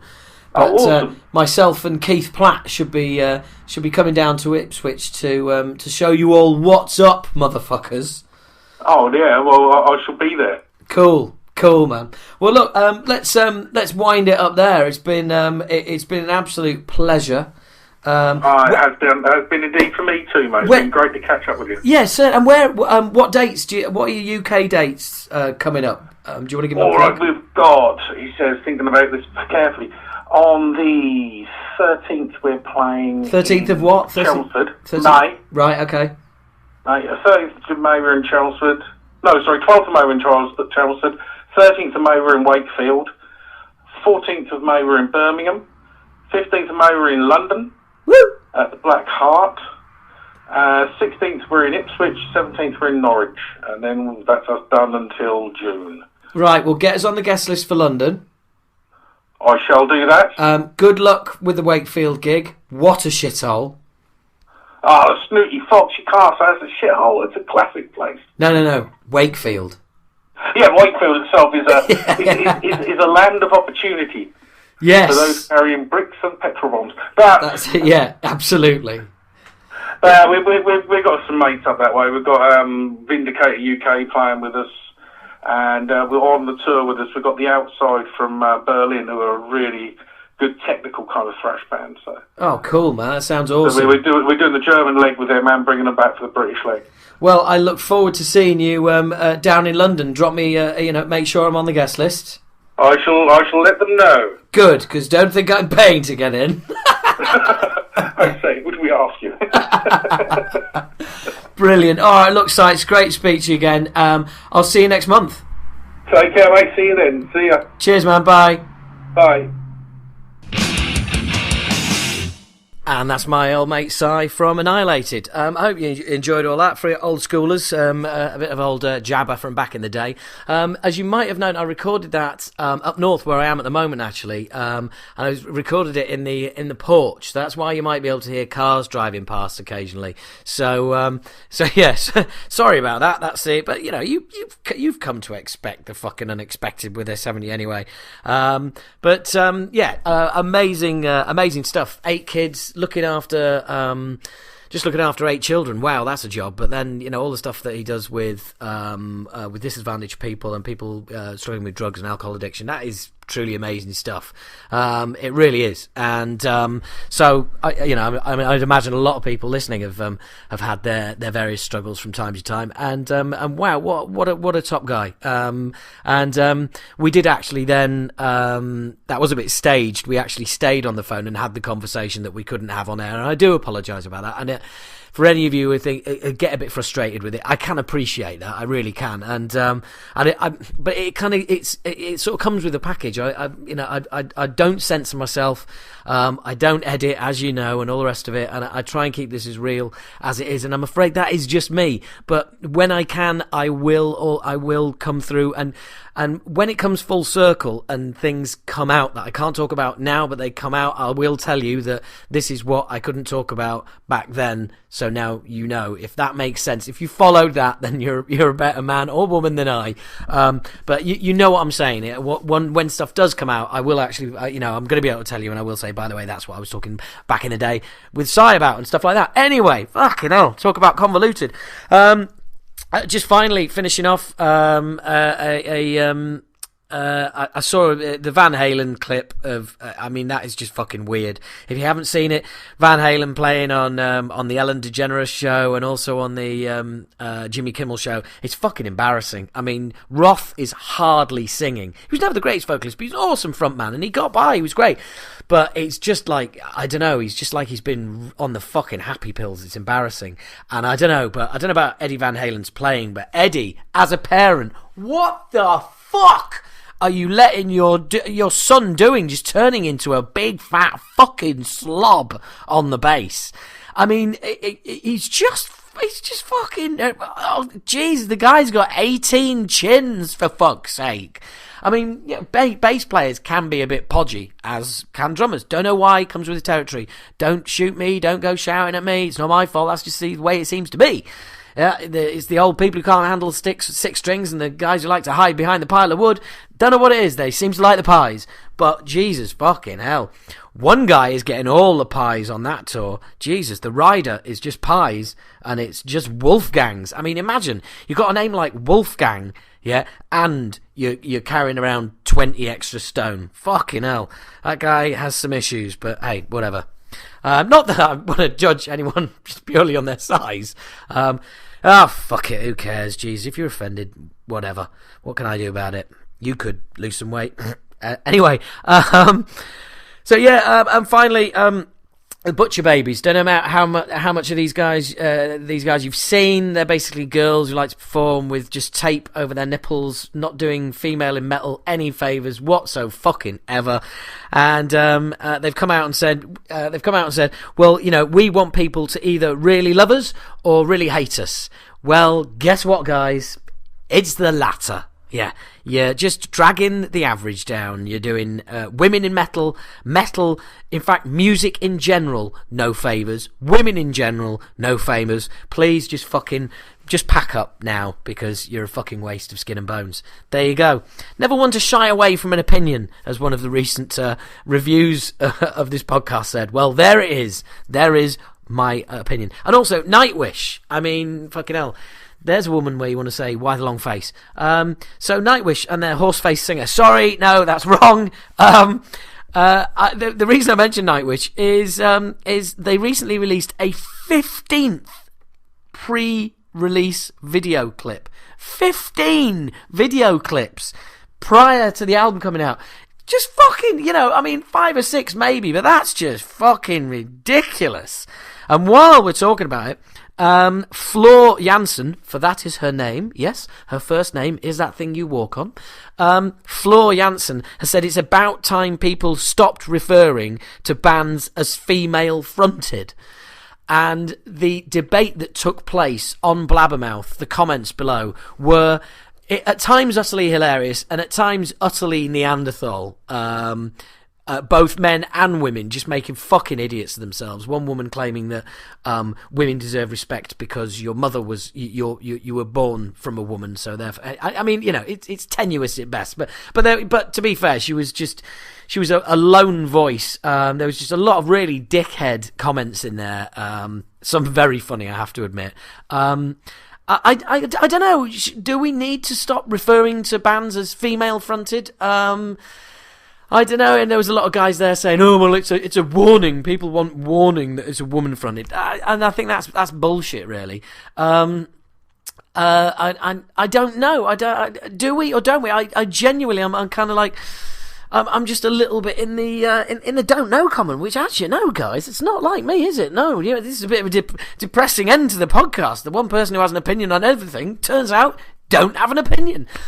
So, write in and tell us. Write in, tweet, whatever. And it's, tell me the opinion I should have so I can tell you to fuck off and shove it up your ass. Look, guys, it's, as always, it's a pleasure. Winding down now. It always is a genuine joy to talk to you all. I love doing this. Apparently there are some people out there who love listening to it because, you're joining in your droves. It's great. Thank you so much. Really do appreciate it. I do this every month, and I say this every month because I mean it, and I do. I genuinely, sincerely mean it. I've loved having you along. We've got some cracking interviews coming up in the future. I did an interview with Neil Cooper, drummer of Therapy and the Beyond back in the day. Really good getting together with him. And Michael, the bass player, came along as well, and it was really cool to speak to him. He was an Acid Rain fan from back in the day, which is mental. He came to see us in the Rosetta Bar all those years ago.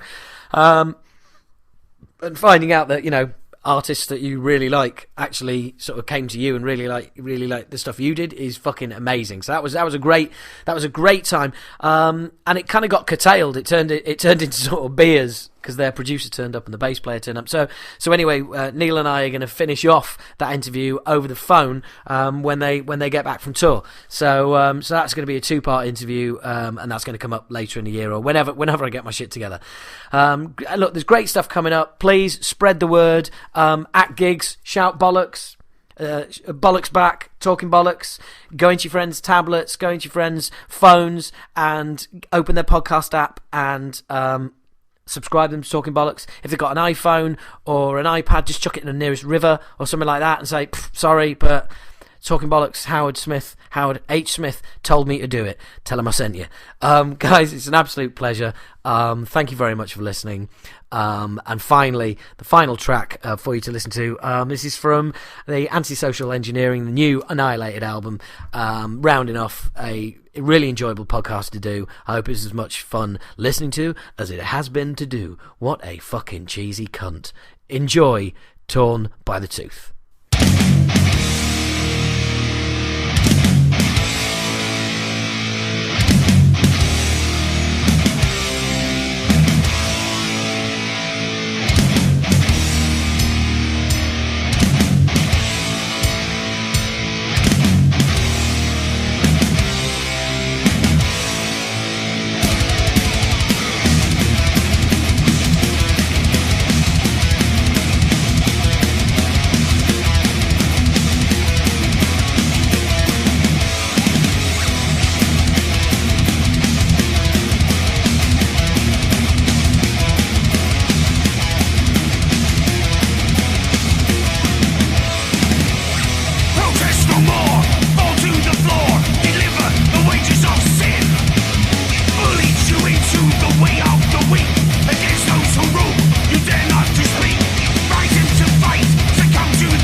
He's got a column in the Independent now. Yeah, I know. He's a really, really big. Started as a postman. Oh, he did? Wicked, right? Yeah. As you need a sense of humour. Probably a lot of material there. Yeah, ever so slightly. Right, well, thank you very much, sir.